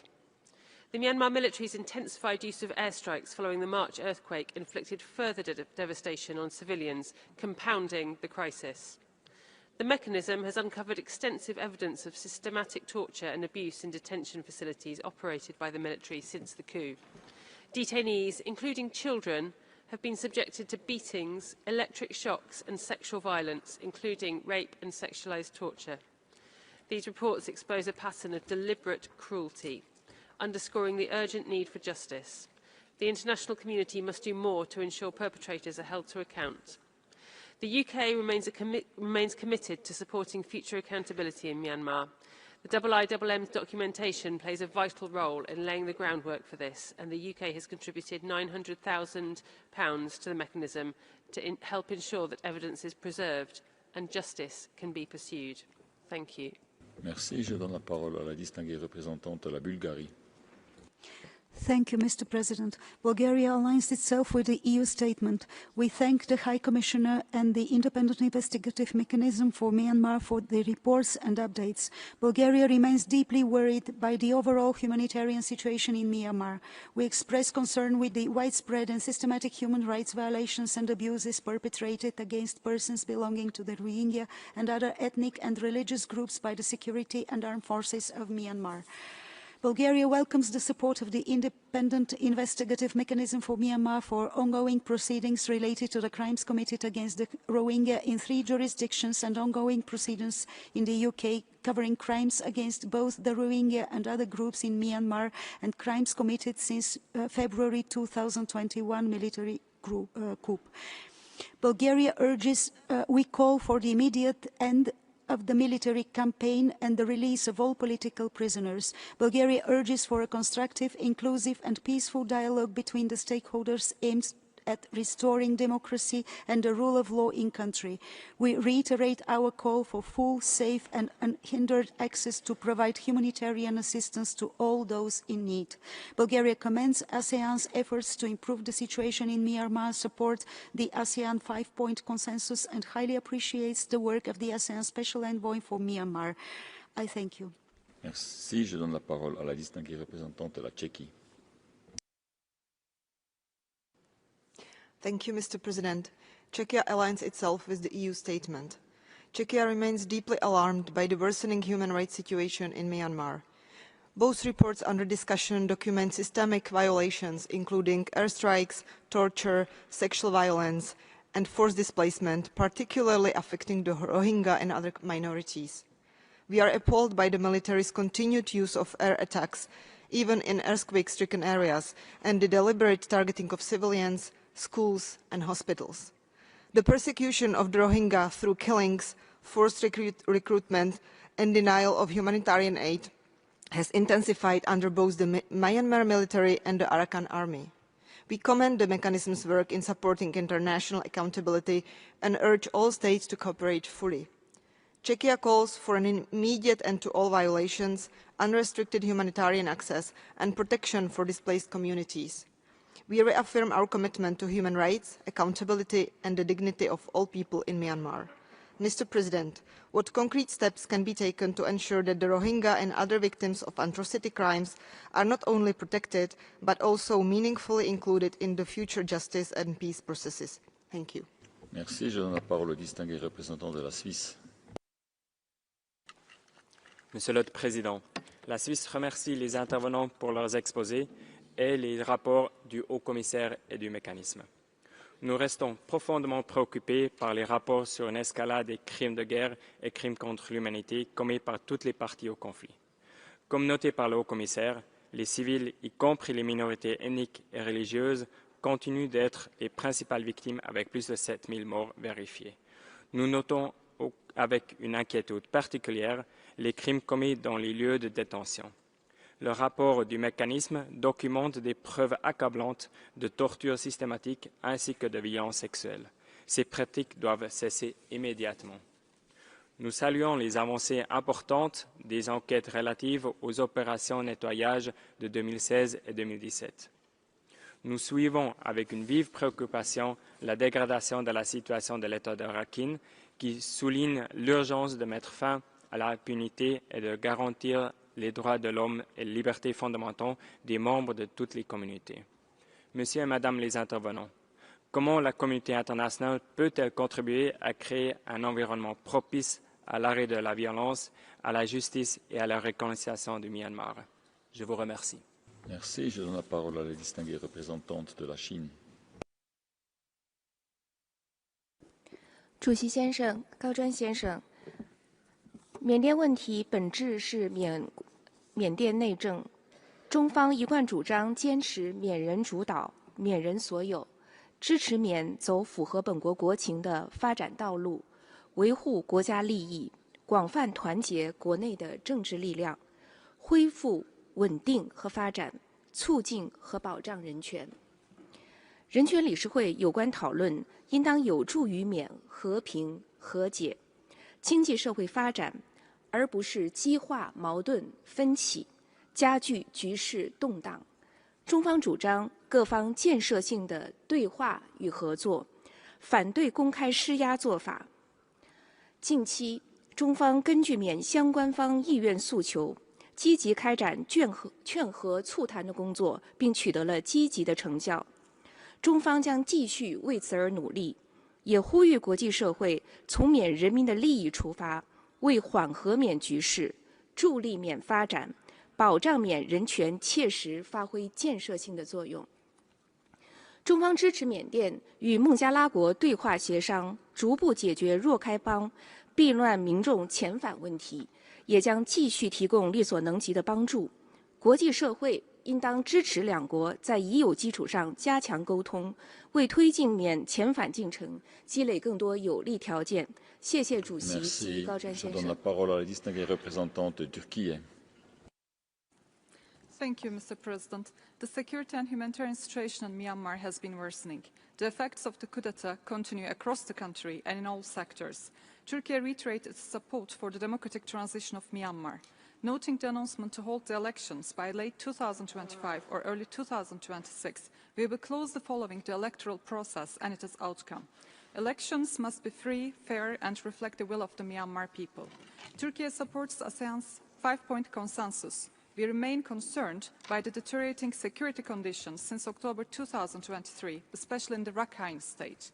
Rohingya Muslims have been the most affected. We reiterate our call on all parties to respect international law, protect civilians, and allow unhindered flow of humanitarian aid. For a sustainable solution, it is vital to ensure accountability for the human rights violations against the Rohingyas and other minorities in Myanmar. ICJ ruling on the admissibility of the Gambia's application is a crucial step in this regard. We commend Bangladesh's generosity and reaffirm our joint responsibility to ensure the voluntary, safe and dignified return of the Rohingya people to their homeland. Turkey continues to stand by the Rohingyas and support them in various fields, including health, housing, education and income-generating projects. I thank you. Merci. Je donne la parole à la distinguée représentante de la Slovénie. Thank you, Mr. President. Slovenia aligns with the EU statement. We thank the High Commissioner and the independent investigative mechanism for their comprehensive reports.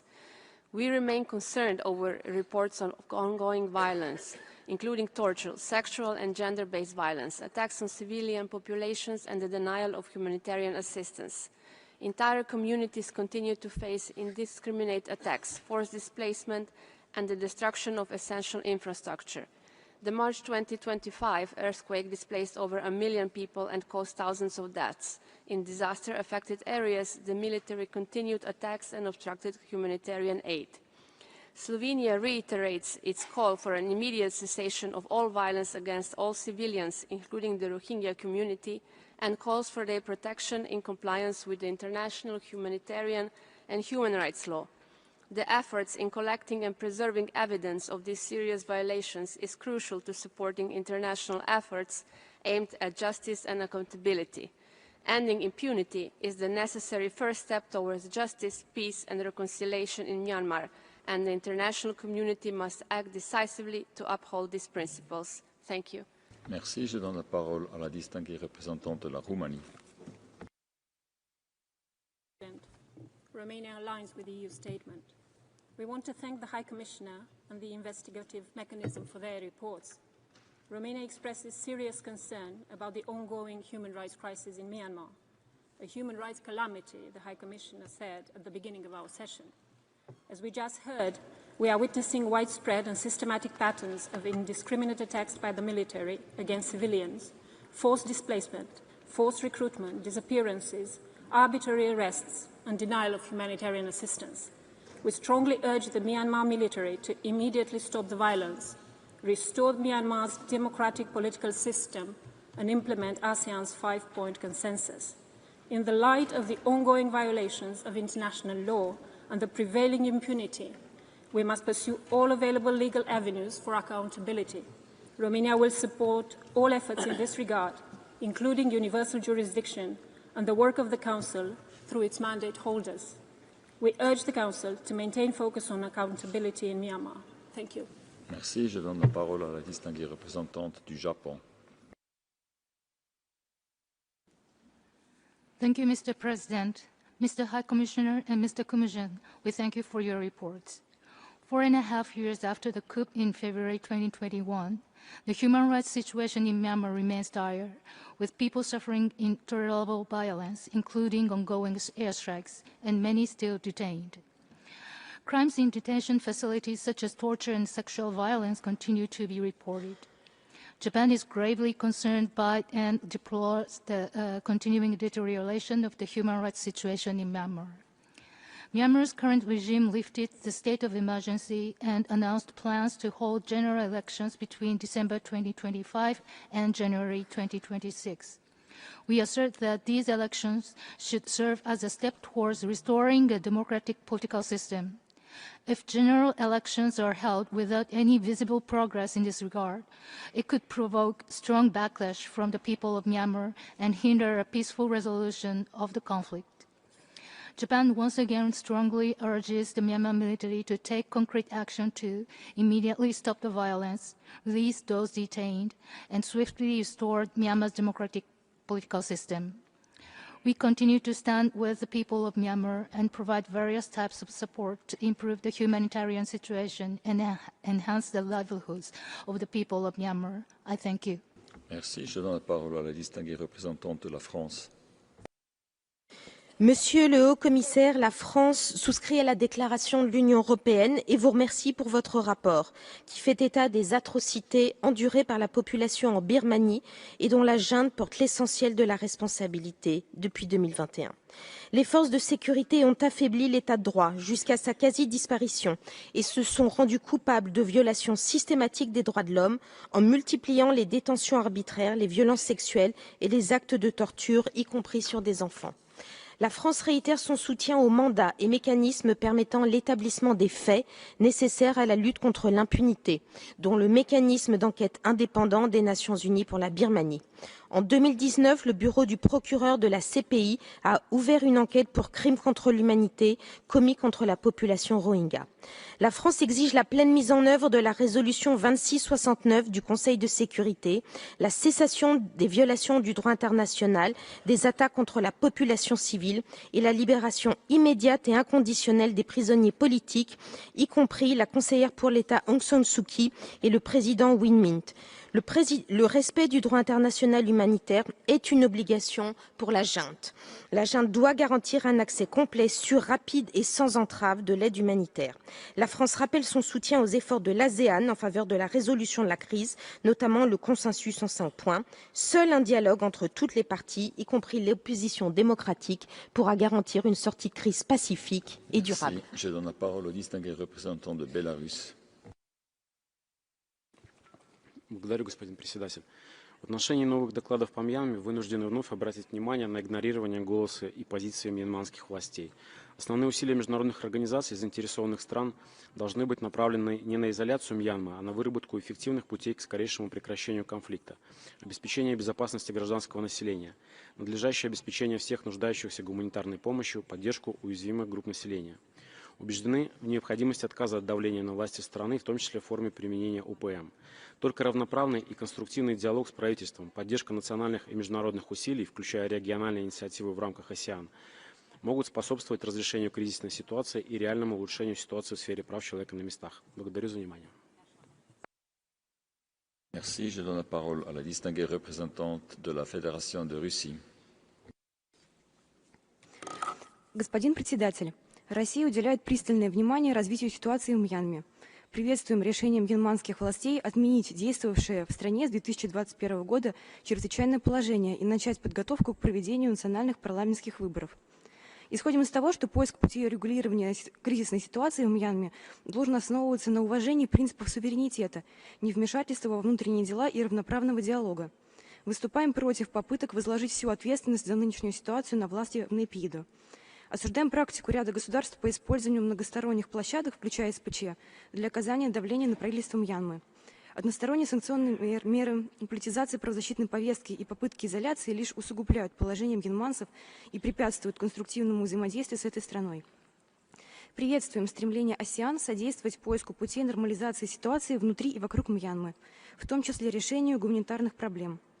Полагаем, что запланированный на 19 сентября визит делегации данного объединения в страну для ознакомления с процессом подготовки к выборам будет только способствовать улучшению ситуации в Мьянме. При этом категорически не приемлем попытки Запада перехватить у АСЕАН ведущую роль в данном процессе. Призываем все заинтересованные государства продолжить дальнейшее налаживание диалога с властями в Нейпидо при отказе от политизации правозащитной повестки. Благодарю за внимание. Merci. Je donne la parole à la distinguée représentante de la République islamique de l'Iran. Mr. President, and thank you, High Commissioner, for presenting the report. The Islamic Republic of Iran expresses its deep sadness over the continuous suppression and human rights violation of the Rohingya minority in Myanmar. The reports on deliberate burning of villages, closure of hospitals, and a blaze of medical stocks, causing numerous preventable deaths in Rakhine State is both painful and distressing. Deceptive conscription practices, including false promises of citizenship, constitute additional factors which, alongside forced displacement, perpetuate the systematic violation of human rights in Rakhine State.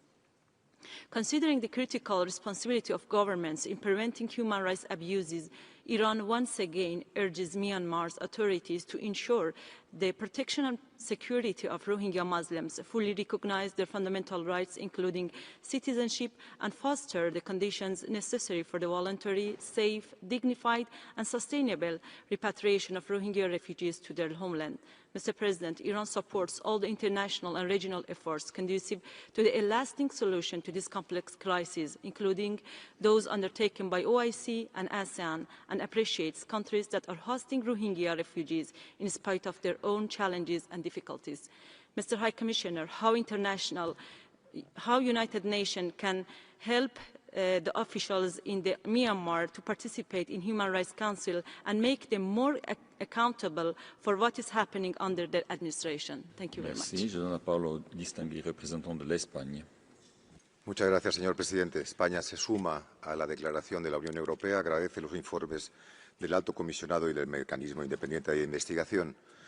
Estos informes evidencian, a nuestro juicio, dos realidades.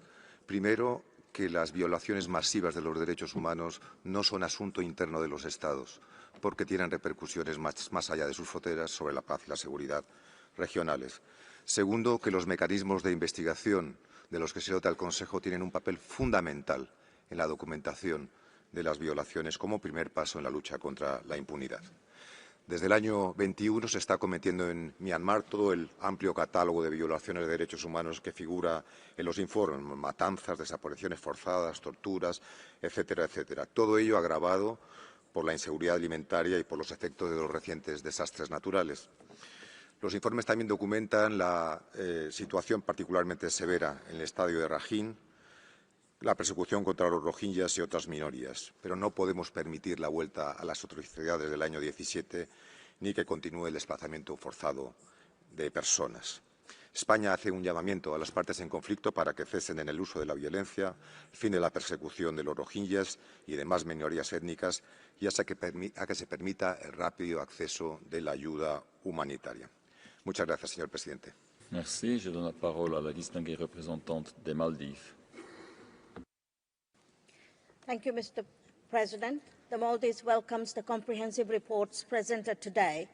We remain gravely concerned by the worsening situation in Myanmar. The latest findings point to an alarming escalation of war crimes and crimes against humanity, including indiscriminate airstrikes, systematic torture, sexual and gender-based violence and attacks on civilians, even in the wake of natural disasters.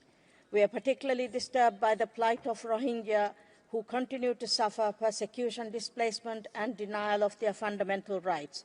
Credible evidence of the destruction and appropriation of Rohingya villages further undermines prospects for their safe and dignified return. We take note of the ICC prosecutor's request for an arrest warrant against a senior military leader. These developments send a clear message that impunity will not prevail. The Maldives renews its call for an immediate end to violence, the release of political prisoners, and unhindered humanitarian access. We commend Bangladesh for hosting Rohingya refugees and its continued support to the mechanism and reaffirm our support to the Gambia's case of the ICJ as an intervening state. We remain steadfast with the people of Myanmar in their pursuit of justice, democracy and human dignity. I thank you. Merci. Je donne la parole au distingué représentant de la Colombie. Agradecemos el desarrollo de este diálogo conjunto sobre los informes del Alto Comisionado y del Mecanismo Independiente de Investigación para Myanmar. Destacamos el trabajo del mecanismo de investigación que ha permitido documentar crímenes de guerra cometidos en todo Myanmar por distintos actores, tanto antes y después del golpe de Estado del 2021. Valoramos profundamente estos esfuerzos esenciales para evitar la impunidad, garantizar el derecho a la verdad y asegurar la justicia para las víctimas. Reconocemos los esfuerzos del Alto Comisionado en el seguimiento y monitoreo de la situación de derechos humanos en el país.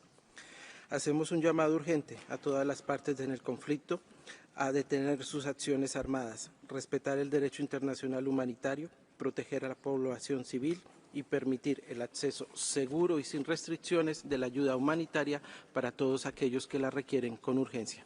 Muchas gracias. Merci. Je donne la parole au distingué représentant de l'Égypte. السيد الرئيس، تأخذ مصر علما بتقرير الآلية المستقلة لجمع الأدلة المتعلقة بالجرائم الدولية الجسيمة وانتهاكات القانون الدولي في ميانمار، وتؤكد إدانتها الكاملة لجميع الانتهاكات ضد أقلية الروهينجا، وتعرب عن أسفها إزاء استمرار وضعهم المأساوي، وتطالب حكومة ميانمار بوضع حد لتلك الانتهاكات من خلال اتخاذ الإجراءات الكفيلة بتوفير الحماية اللازمة لهم وإيجاد حل دائم للأزمة. هذا وتدعم مصر جميع الجهود على المستويين الإقليمي والدولي الرامية لتفعيل المحاسبة في هذا الصدد، وتدعو مكتب المفوض السامي للتواصل والتعاون مع منظمة التعاون الإسلامي أخذا في الاعتبار محورية دور المنظمة في تلك القضية. كما تسمم مصر في هذا الإطار دور بنغلاديش وجهودها المستمرة لمواجهة تداعيات أزمة الروهينجا، وتدعو المجتمع الدولي لتقديم الدعم اللازم للدول المستضيفة لهم والنظر في حلول عملية ومستدامة لمشكلة اللاجئين. شكرا للسيد الرئيس.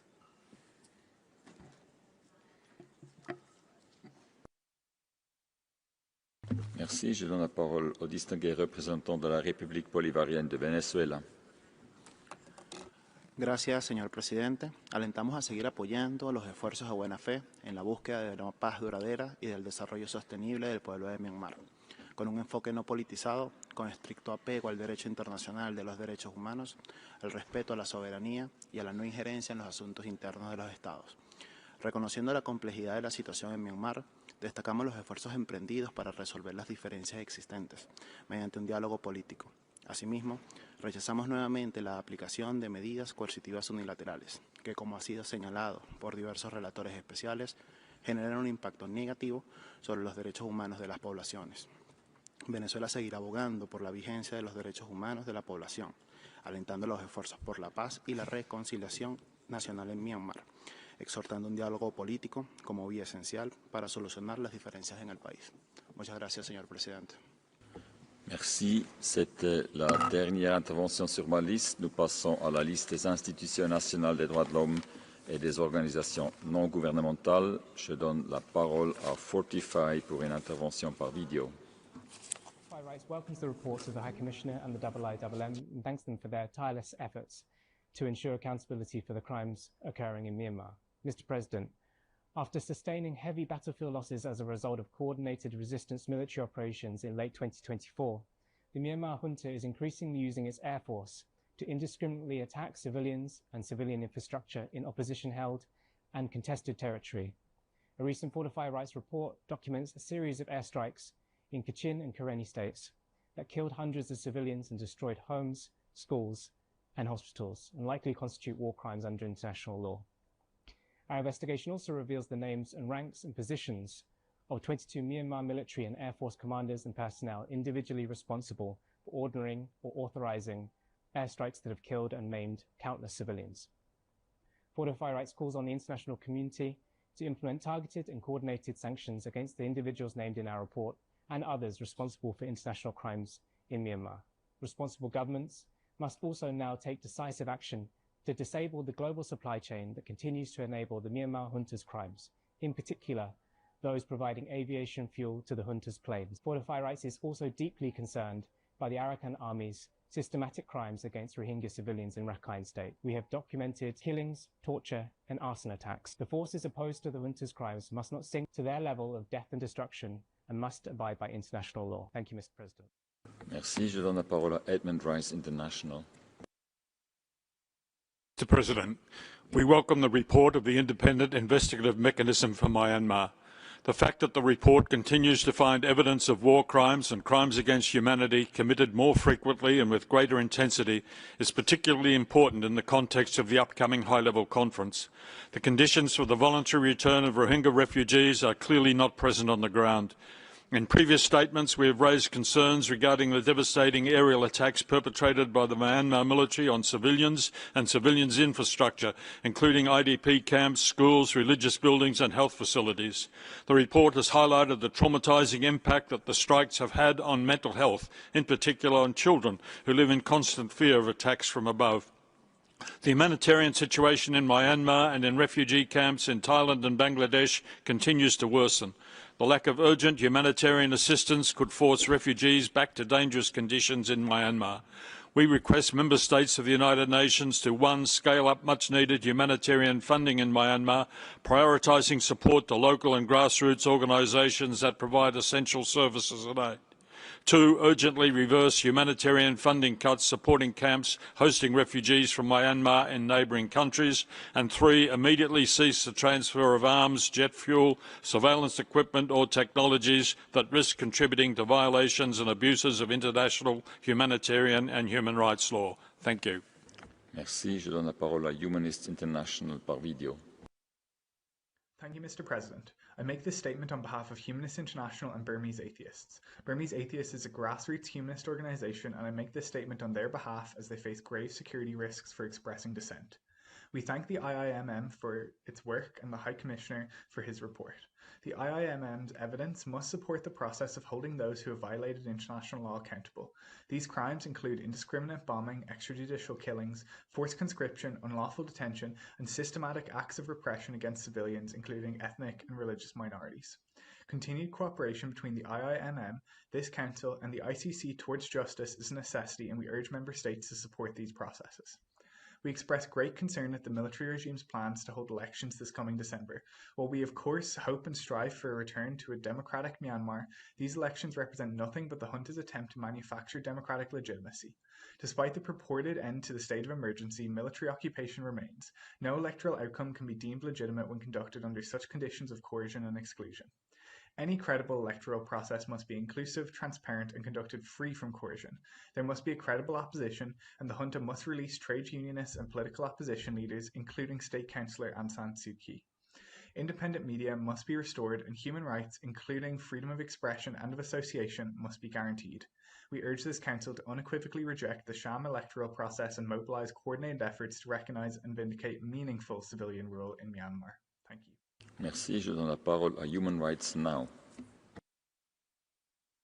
Multiple violations by Myanmar's military make it impossible to expect that its planned national election will be free or fair, including its elimination of all independent media.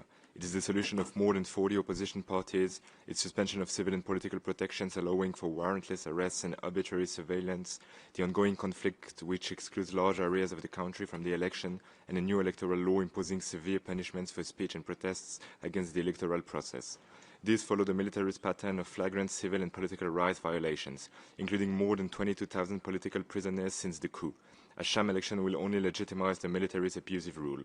The military is also continuing to target civilian areas with indiscriminate attacks, exacerbating Myanmar's humanitarian emergency. Over 22 million people require urgent humanitarian assistance, and more than 3.5 million have been displaced. But the UN humanitarian response plan has only been 12% funded, and the military continues to blockade and obstruct aid delivery. We call on the military to restore Myanmar's democratically elected government, immediately end the conflict and end all measures violating civil and political rights, and free all persons arbitrarily arrested. We call on states to greatly increase aid to Myanmar, impose appropriate sanctions and weapons and jet fuel embargoes against the military, and require companies to conduct heightened due diligence and end any business supporting the military until its violations end. Thank you. Merci. Je donne la parole à Asian Forum for Human Rights and Development. Mr. President, 8 years have passed since the world condemned the Rohingya genocide. Yet this genocide continues. Now our people face abandonment by the international community. Food rations for more than 1 million refugees in Cox's Bazar have been cut. Children go hungry. Inside Myanmar, conditions are even worse. The military have replaced bullets with starvation. They are blockading aid and trade to deliberately deprive civilians of food. In central Rakhine, more than 120,000 Rohingya, half of whom children, remain confined to camps, surviving on scraps of root vegetables as the bare minimum cash assistance runs out. In northern Rakhine, Arkan army are subjecting our people, arbitrary arrests, torture, sexual violence, forced labor, and mass killing. Last year's massacre at Hoyasiri, described by a survivor as river of blood, is just one example. The genocide continues, now by two oppressors. We call on this Council and Member State to fully fund Rohingya humanitarian response, demand and end blockades and weaponized starvation in Myanmar, ensure accountability for crimes by both military and Arkan army, including by publicly supporting the arrest warrants by the Argentina court for senior military figures in our universal jurisdiction case, protect Rohingyas in Bangladesh and protect Rohingya in Rakhine State, guarantee Rohingya participation in decision shaping our future. Doing nothing is not neutral, it is a choice to let genocide continue. I give the floor to Legal Action Worldwide. High Commissioner, our team on the ground in Bangladesh continues to document ongoing violations of human rights in Myanmar by the military junta. Survivors from Rakhine State report severe abuses by the Arakan army, including restrictions on movement and livelihoods, forced labour, arbitrary arrests and acute hunger. Despite extensive evidence of ongoing atrocities, the United States has lifted sanctions on allies of Myanmar's generals. The military continues to find new ways to escape remaining sanctions ahead of sham elections planned for December. Meanwhile, in Bangladesh, school closures in the camps following aid cuts have further stripped Rohingya children of any hope for their future. The International Court of Justice hearings will advance next year, but justice for the people of Myanmar requires coordinated action now. Through increased and strengthened sanctions, use of universal jurisdiction to initiate investigations and prosecutions for core international crimes, and unwavering political pressure. Hundreds of Rohingya that we represent demand reparation, including citizenship and access to land destroyed or confiscated by the military and Arakan army. This Council's recent resolution highlighting the need for reparations is a step in the right direction. Rohingya urged Member States to address restoration of rights, including access to land, in the Rohingya Future Roadmap. We asked the panel, how can this Council ensure Member States prevent further harm, as well as survivors' rights to reparations? Thank you. Merci. Je donne la parole à Human Rights Research League par video. Thank you, Mr. President. The persecution of the Rohingya has not ended. It has shifted. Today, it is not only the Myanmar military. Rohingya civilians are also under attack by the Arakan army through killings, forced conscriptions, sexual violence, starvation, and blocked aid. In Bangladesh, over 1 million Rohingya remain trapped in limbo. Education has collapsed, leaving children at risk of trafficking and early marriage. In MSF hospitals, we met girls as young as 12 giving birth after rape. Yet even in these conditions, Rohingya women and youth are creating spaces of resilience, but their strength cannot replace international responsibility. We urge this Council to acknowledge ongoing crimes, including by the Arakan army, expand protection pathways, resettlement visas, community sponsorships, immediately restore humanitarian funding, reject premature repatriation until rights and citizenships are guaranteed. Babies are being born stateless, children grow up without education, and survivors of sexual violence carry unbearable burdens. These are not accidents, they are the predictable result of inaction. We urge this Council to act with urgency, courage, and accountability. Thank you. Thank you. I give the floor to International Federation for Human Rights Leagues by video. Mr. President, FIDH and members ALTSEAN Burma and Women's Peace Network condemn the sham election being set up by Myanmar's illegal junta. This unlawful process fails to meet all relevant international standards. Political parties that won more than 90% of seats in 2020, including the National League for Democracy, are excluded. There is deliberate disenfranchisement of over 3 million people, including more than 1 million Rohingya. On 29th July, the junta enacted a law that imposes jail and even the death penalty on those who speak or act against the sham elections. UN member states and development partners must not legitimize this process in any way, whether it is providing technical or material assistance or election observation. The sham elections are a recipe for disaster with serious implications on Myanmar's neighbors, including those sitting on this council, such as Bangladesh, China, and Thailand. The only possible outcomes will inevitably fuel instability and displacement in Myanmar, and across its borders. We urge UN member states and development partners to explicitly reject these polls and to press the junta to end attacks against civilians, release all political prisoners, surrender power, and allow for a swift return of a democratically elected civilian government without delay. Thank you. Thank you. I give the floor to the International Bar Association for a joint statement. The International Bar Association's Human Rights Institute, the International Commission of Jurists, the Law Council of Australia, the Law Society of England and Wales, and Lawyers' Rights Watch Canada condemn the ongoing systematic atrocity crimes that have been carried out chronically in Myanmar. Since the 2021 military coup, arbitrary arrests and detention and unfair trials of perceived opponents of the military regime remain widespread. Over 1,800 people have reportedly died while detained by the military junta, amid reports of systematic torture and other ill treatment of individuals in detention, including rape and other sexual violence and denial of medical care. Judges reportedly dismiss lawyers' credible allegations of torture, with forced so-called confessions being routinely relied upon by courts to convict perceived opponents. Military-controlled courts have sentenced over 170 people to death without respect for due process, fair trial rights, or judicial independence. Lawyers face severe and undue restrictions on the exercise of their professional duties, having to work under a constant fear of being arrested. Credible sources report that 68 legal representatives have been arrested since the 2021 coup. We again urge this Council to respond decisively to the human rights crisis in Myanmar and call on the international community to use and support all necessary and effective means to ensure justice and accountability for all crimes under international law. Thank you. Thank you. I give the floor to Lawyers' Rights Watch Canada for a joint statement.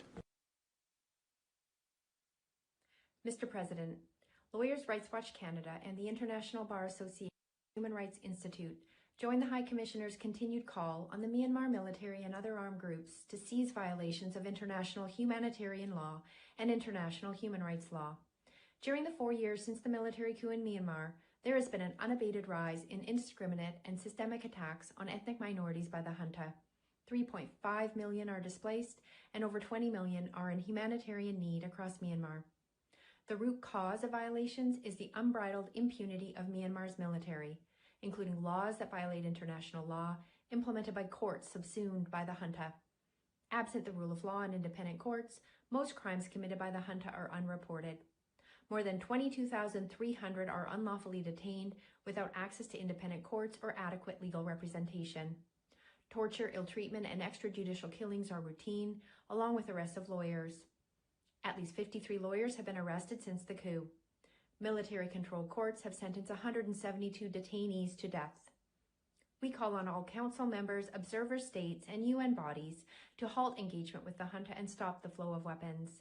Engage with the National Unity Government, ethnic communities, and civil society to strengthen local governance systems, and promote a Security Council resolution for a full referral to the International Criminal Court. Thank you. Merci. Je donne la parole aux panélistes pour leurs remarques finales. Vous disposez de 3 minutes chacun. Monsieur Saouk, vous avez la parole, s'il vous plaît. Thank you, Mr. President. I just wanted to emphasize on the fact that the military junta, as we speak, is planning on holding an election on top of the countless bodies and the anguish of the millions of people of Myanmar. Please do not legitimize these elections. It will worsen the situation. It will compound the suffering of people and stretch our suffering for many, many more years. Please do not legitimize or give any credibility to these elections. ASEAN has already stated that within its 5-point consensus, there's no mention of elections. The military junta for the last 5 years has not delivered on any of the points mentioned by ASEAN, not to mention of the elections. Even the first point of ceasing the violence has not been implemented. So the military junta must be held to account, and the member states has the responsibility to assist to make sure that this coup fail, because the Secretary General himself has already stated that his mission is to make the election fail. Almost 5 years later, we are still fighting in ourselves in a situation where the military is actively attempting to legitimize itself through the elections. And make no mistake, violence will increase and the suffering of people will increase if you let the military hold these elections. Anyone who has engaged in killing and committing atrocities against its own citizens, civilians, thousands of them, should not have anything to do with elections. And the members have the responsibility to make sure that the international order of decency, of humanity still exists, and it has to start with this council. Thank you very much. Thank you. Mrs. Lucky Karim, please. Thank you so much, Mr. President, Mr. Nick IIM, and Mr. High Commissioner. Please allow me to thank all the countries that host majority of the Rohingya communities, including Bangladesh, Malaysia, Thailand, and Indonesia, and more. And thank you to all the donor countries for providing life-saving assistance to the millions of refugees in Bangladesh and also in Southeast Asian countries. Also, thank you to the INGOs, UN agencies, and the member states and all the stakeholders for your continued support. The upcoming high-level conference on the 30th of September in New York is an opportunity for all of you and for all of us to support our effort in ending the genocide in Myanmar and finding a sustainable solution for the millions of refugees that are displaced in our neighboring country. As I mentioned by my fellow speakers already, the sham election the military regime is talking about in December earlier this year is not going to be free or fair at all, and is being rejected already by all the ASEAN countries, as we've seen in this statement. Moving forward, as we think through the short-term and the long-term, medium-term solutions for the refugees, this is not the right time for us to talk about repatriation for the millions of refugees that are in Bangladesh to an unsafe and unchanged situation in Myanmar. Thank you. Thank you. Nick, please. Thank you. There were several questions about what member states can do about stopping these attacks, especially the attacks that are affecting children and other non-combatants. I think one important message, of course, that you can send is that these attacks will not go unpunished. These crimes won't go unpunished when civilians are specifically targeted. And to do that, states need to show their resolve, their political will. Part of that is by saying it won't be tolerated, and we will support courts and mechanisms that will collect evidence and prosecute these cases. Our own mechanism is facing severe financial limitations. The whole United Nations and many of the NGOs also in this room know about that. But we're having, despite having 20% cuts in our staff, we also have no funding starting next year for several fundamental aspects of our work. Our open source research unit that has obtained so much evidence that we can find these days on the internet and has contributed so significantly to our investigations. We have no funding starting next year so far. The same with Crimes Against Children and Sexual Violence Unit. This unit has been funded up till this year, through the end of this year. We have no funds for next year. We also don't have any funds to support witness protection measures and measures to provide psychological support to witnesses. We have many brave witnesses who come to us and talk about being detained, being tortured, often being raped in detention. We want to be able to provide some kind of psychological support to these individuals, but that depends upon additional contributions.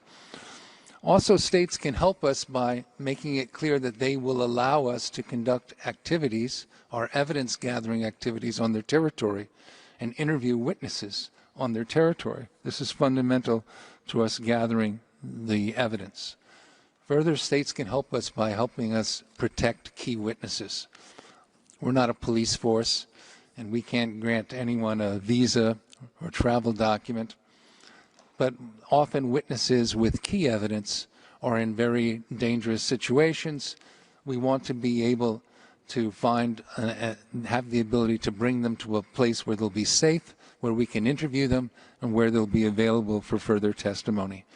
And finally, it's important to support states that use extraterritorial jurisdiction, that exercise these various forms of universal jurisdiction.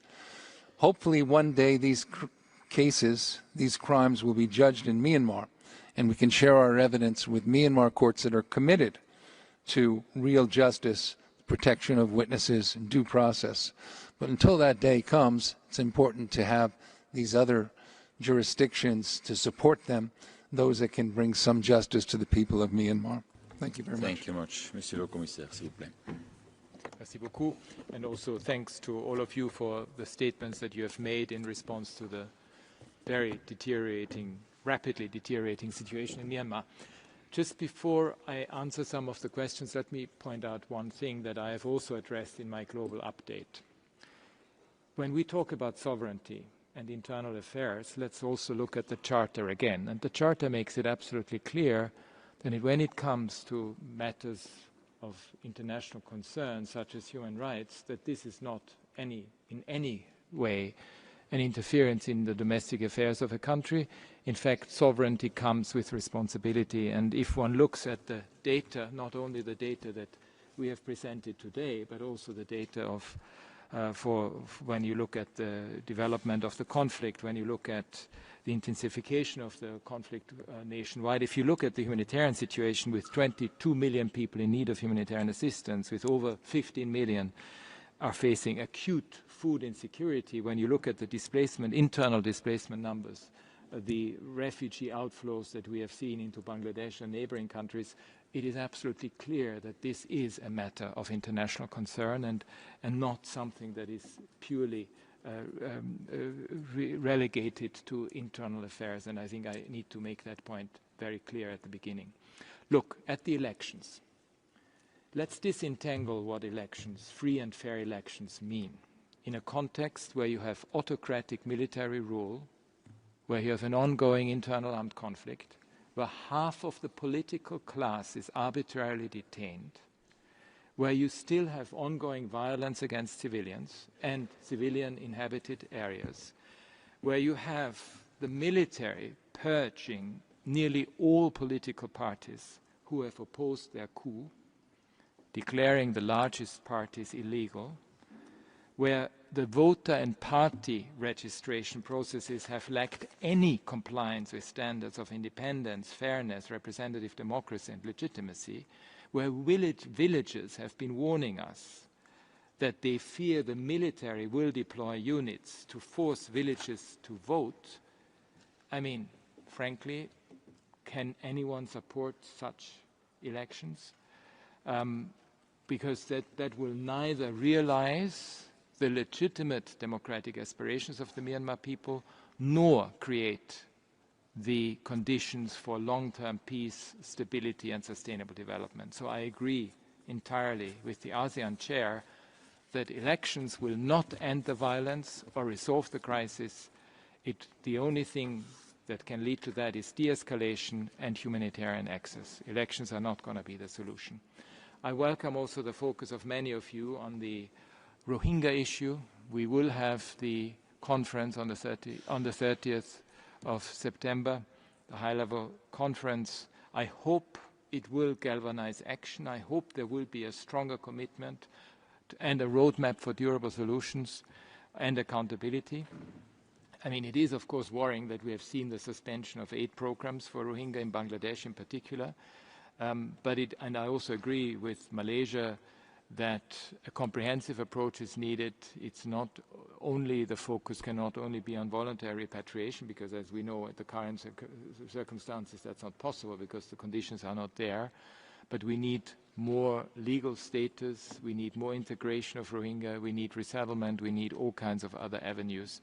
And in any case, we cannot allow international law to be violated through pushbacks or instances of refoulement. I also want to, and that's the last point out that this is an interesting example of strong collaboration within the human rights ecosystem.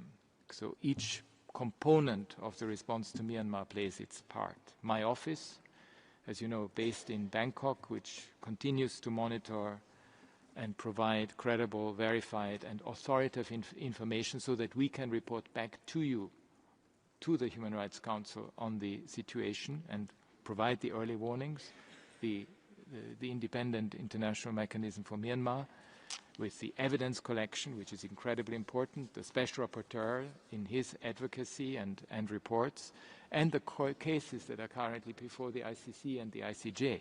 All of this plays its part, but we need absolutely clear member state action on the many recommendations that all of us have provided, including the Security Council, in order to see a sea change in Myanmar. Again, thank you very much. Merci beaucoup. Ceci nous amène à la fin de ce dialogue interactif renforcé. Je tiens à remercier tous les intervenants pour leur participation et leur présentation.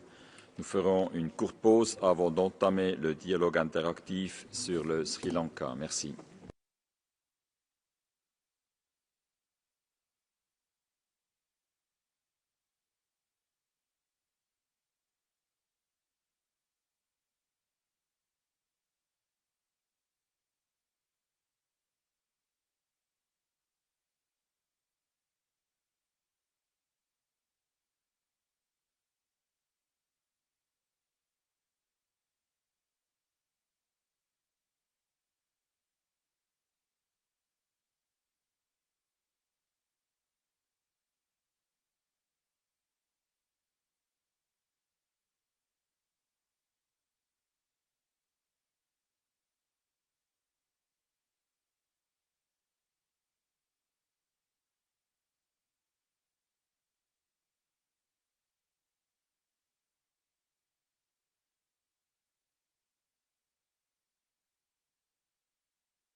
Excellences, distingués collègues,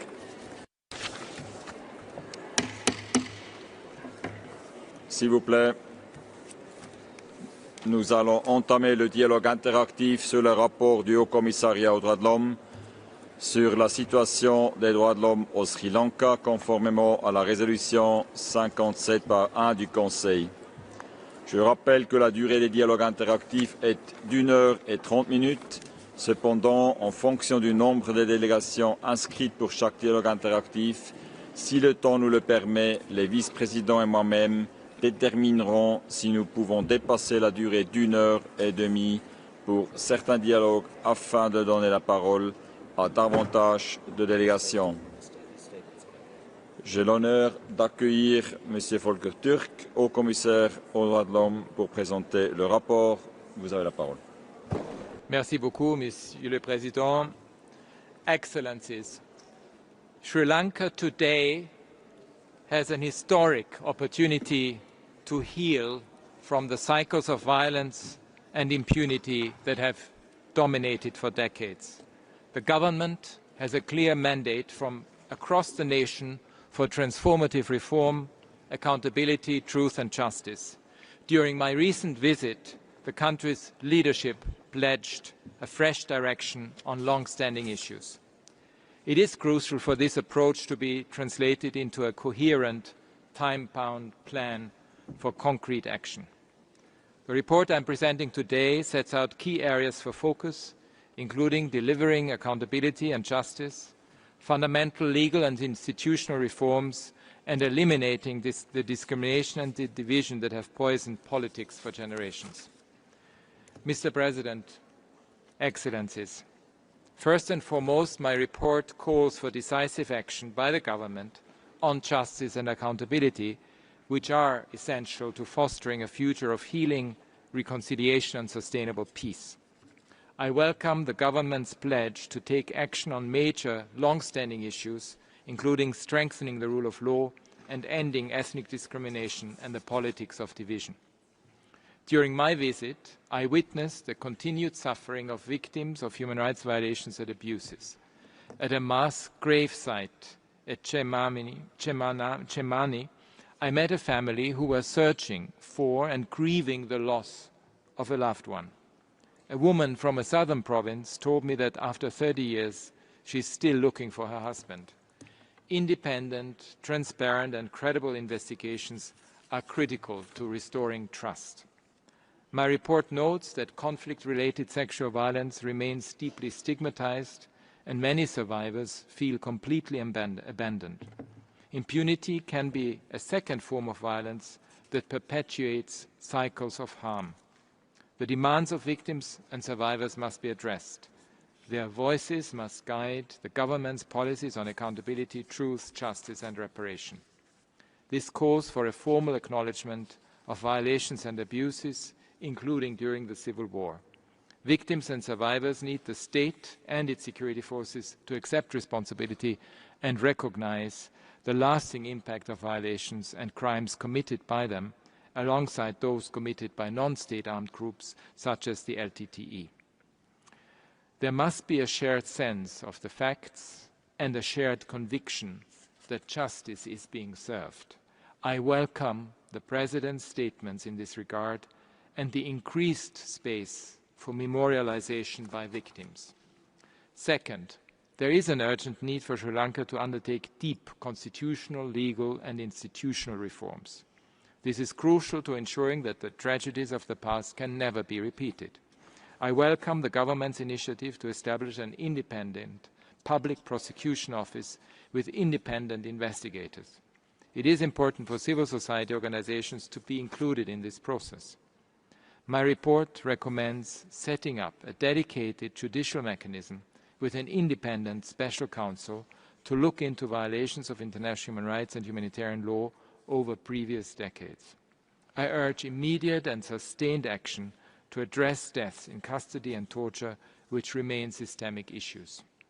And I strongly encourage legislative reform in relation to counter-terrorism and civic space. Despite the government's commitment to repeal the Prevention of Terrorism Act, arbitrary arrests and detentions under the law continue. I urge the government to impose an immediate moratorium on the use of this act. My report also calls for the amendment or repeal of other laws or proposed laws that restrict fundamental rights, civil and political rights.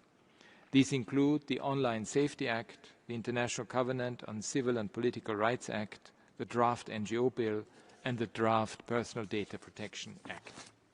Despite an increasingly open civic space, my report describes ongoing, persistent patterns of intimidation and harassment by security agencies of human rights defenders, victims groups, and independent journalists. People working on accountability for enforced disappearances and those working on land disputes and environmental issues are particular targets. This underlines the need to change the mindset and practice of security agencies. There is an urgent need for comprehensive security sector reform, including the demilitarization of the North and East, the return of land, and the devolution of power to all levels of governance. Mr. President, third, I welcome the new government's declared commitment to economic and social justice. My report notes that many Sri Lankans are enduring extreme hardship after the worst economic crisis in living memory. Both the poverty rate and food prices have almost doubled in the past 5 years. Malnutrition and childhood stunting have increased by almost a third. Support for the Malayaha Tamil community needs to be a priority. Sri Lanka's debt situation remains concerning. This year's budget allocated almost 60% of revenue to interest payments, which are expected to remain high for the next decade. the imposition of new tariffs by the United States will also have a serious impact on the clothing sector, a cornerstone of Sri Lanka's economy. My report welcomes the government's efforts to strengthen the social safety net and to tackle corruption and economic mismanagement. I hope this wave of change can be the basis for a new social contract and a transition towards a human rights economy in which all financial and budgeting decisions take the protection of human rights into account. I also urge external creditors to provide Sri Lanka with the fiscal space it needs to invest in its people and their economic, social and cultural rights. Mr. President, international engagement through my office, through this Council and the human rights mechanisms can play an important part in the change Sri Lanka so desperately needs. My office stands ready to assist Sri Lanka on this journey. One example of our work, mandated by the Council, is the Sri Lanka Accountability Project, through which we have built a secure repository of over 105,000 items of evidence, a critical resource for legal processes, justice and truth-seeking. I call on all Member States to support this work. I also call on them to cooperate in investigating and prosecuting alleged perpetrators of international crimes committed in Sri Lanka under principles of universal jurisdiction and to explore further sanctions against people credibly accused of gross violations of human rights. I encourage Sri Lanka to seek international assistance with the exhumation of mass graves and other investigations. Together, the international community can support Sri Lankans to escape from the twin threats posed by persistent impunity and deep inequality. Thank you. Merci beaucoup. Je donne maintenant la parole au distingué représentant du Sri Lanka. Vous disposez de 5 minutes. Mr. President, High Commissioner, 1 year ago, the people of Sri Lanka voted with one voice to bring about a transformation and usher in a new political culture. Our democratic traditions have been upheld through timely elections held in free, fair and peaceful manner. A number of measures have been introduced to promote the economic and social well-being of the people, to strengthen reconciliation and ensure social justice. Mr. President, the government has provided comments on the High Commissioner's report, and I wish to address some of the matters raised in it. Our anti-corruption drive has been strengthened with new legislation enabling independent investigations and prosecutions leading to landmark convictions. The government is in the process of repealing the PTA and introducing new counter-terrorism legislation. Amendments are being formulated through consultations to the Online Safety Act. The government continues to strengthen the domestic reconciliation mechanisms by guaranteeing their independence and the necessary financial and human resources allocations. Respecting the right for truth and justice, the government has allocated required resources for excavations at the Chemmani grave site, which are being carried out under judicial supervision. Further consultations are underway with a view to establishing a Truth and Reconciliation Commission. The Cabinet of Ministers approved the proposal to prepare a national policy and action plan on reconciliation and coexistence. The government has issued instructions to law enforcement authorities to guarantee and enabling environment and sufficient space for civil society. People from all parts of the country memorialize their loved ones without any hindrance.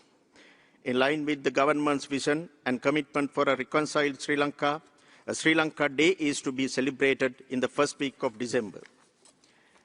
Views of the general public and the National Human Rights Commission have been called for the establishment of an independent public prosecutor's office. Mr. President, the Attorney General would prefer indictments only if there is a prima facie case against an accused, and as such, the negative portrayal of the AG's office in the report does not stand to reason. The prosecutorial discretion of the Attorney General is not an unfettered power and is subject to the full force of judicial review.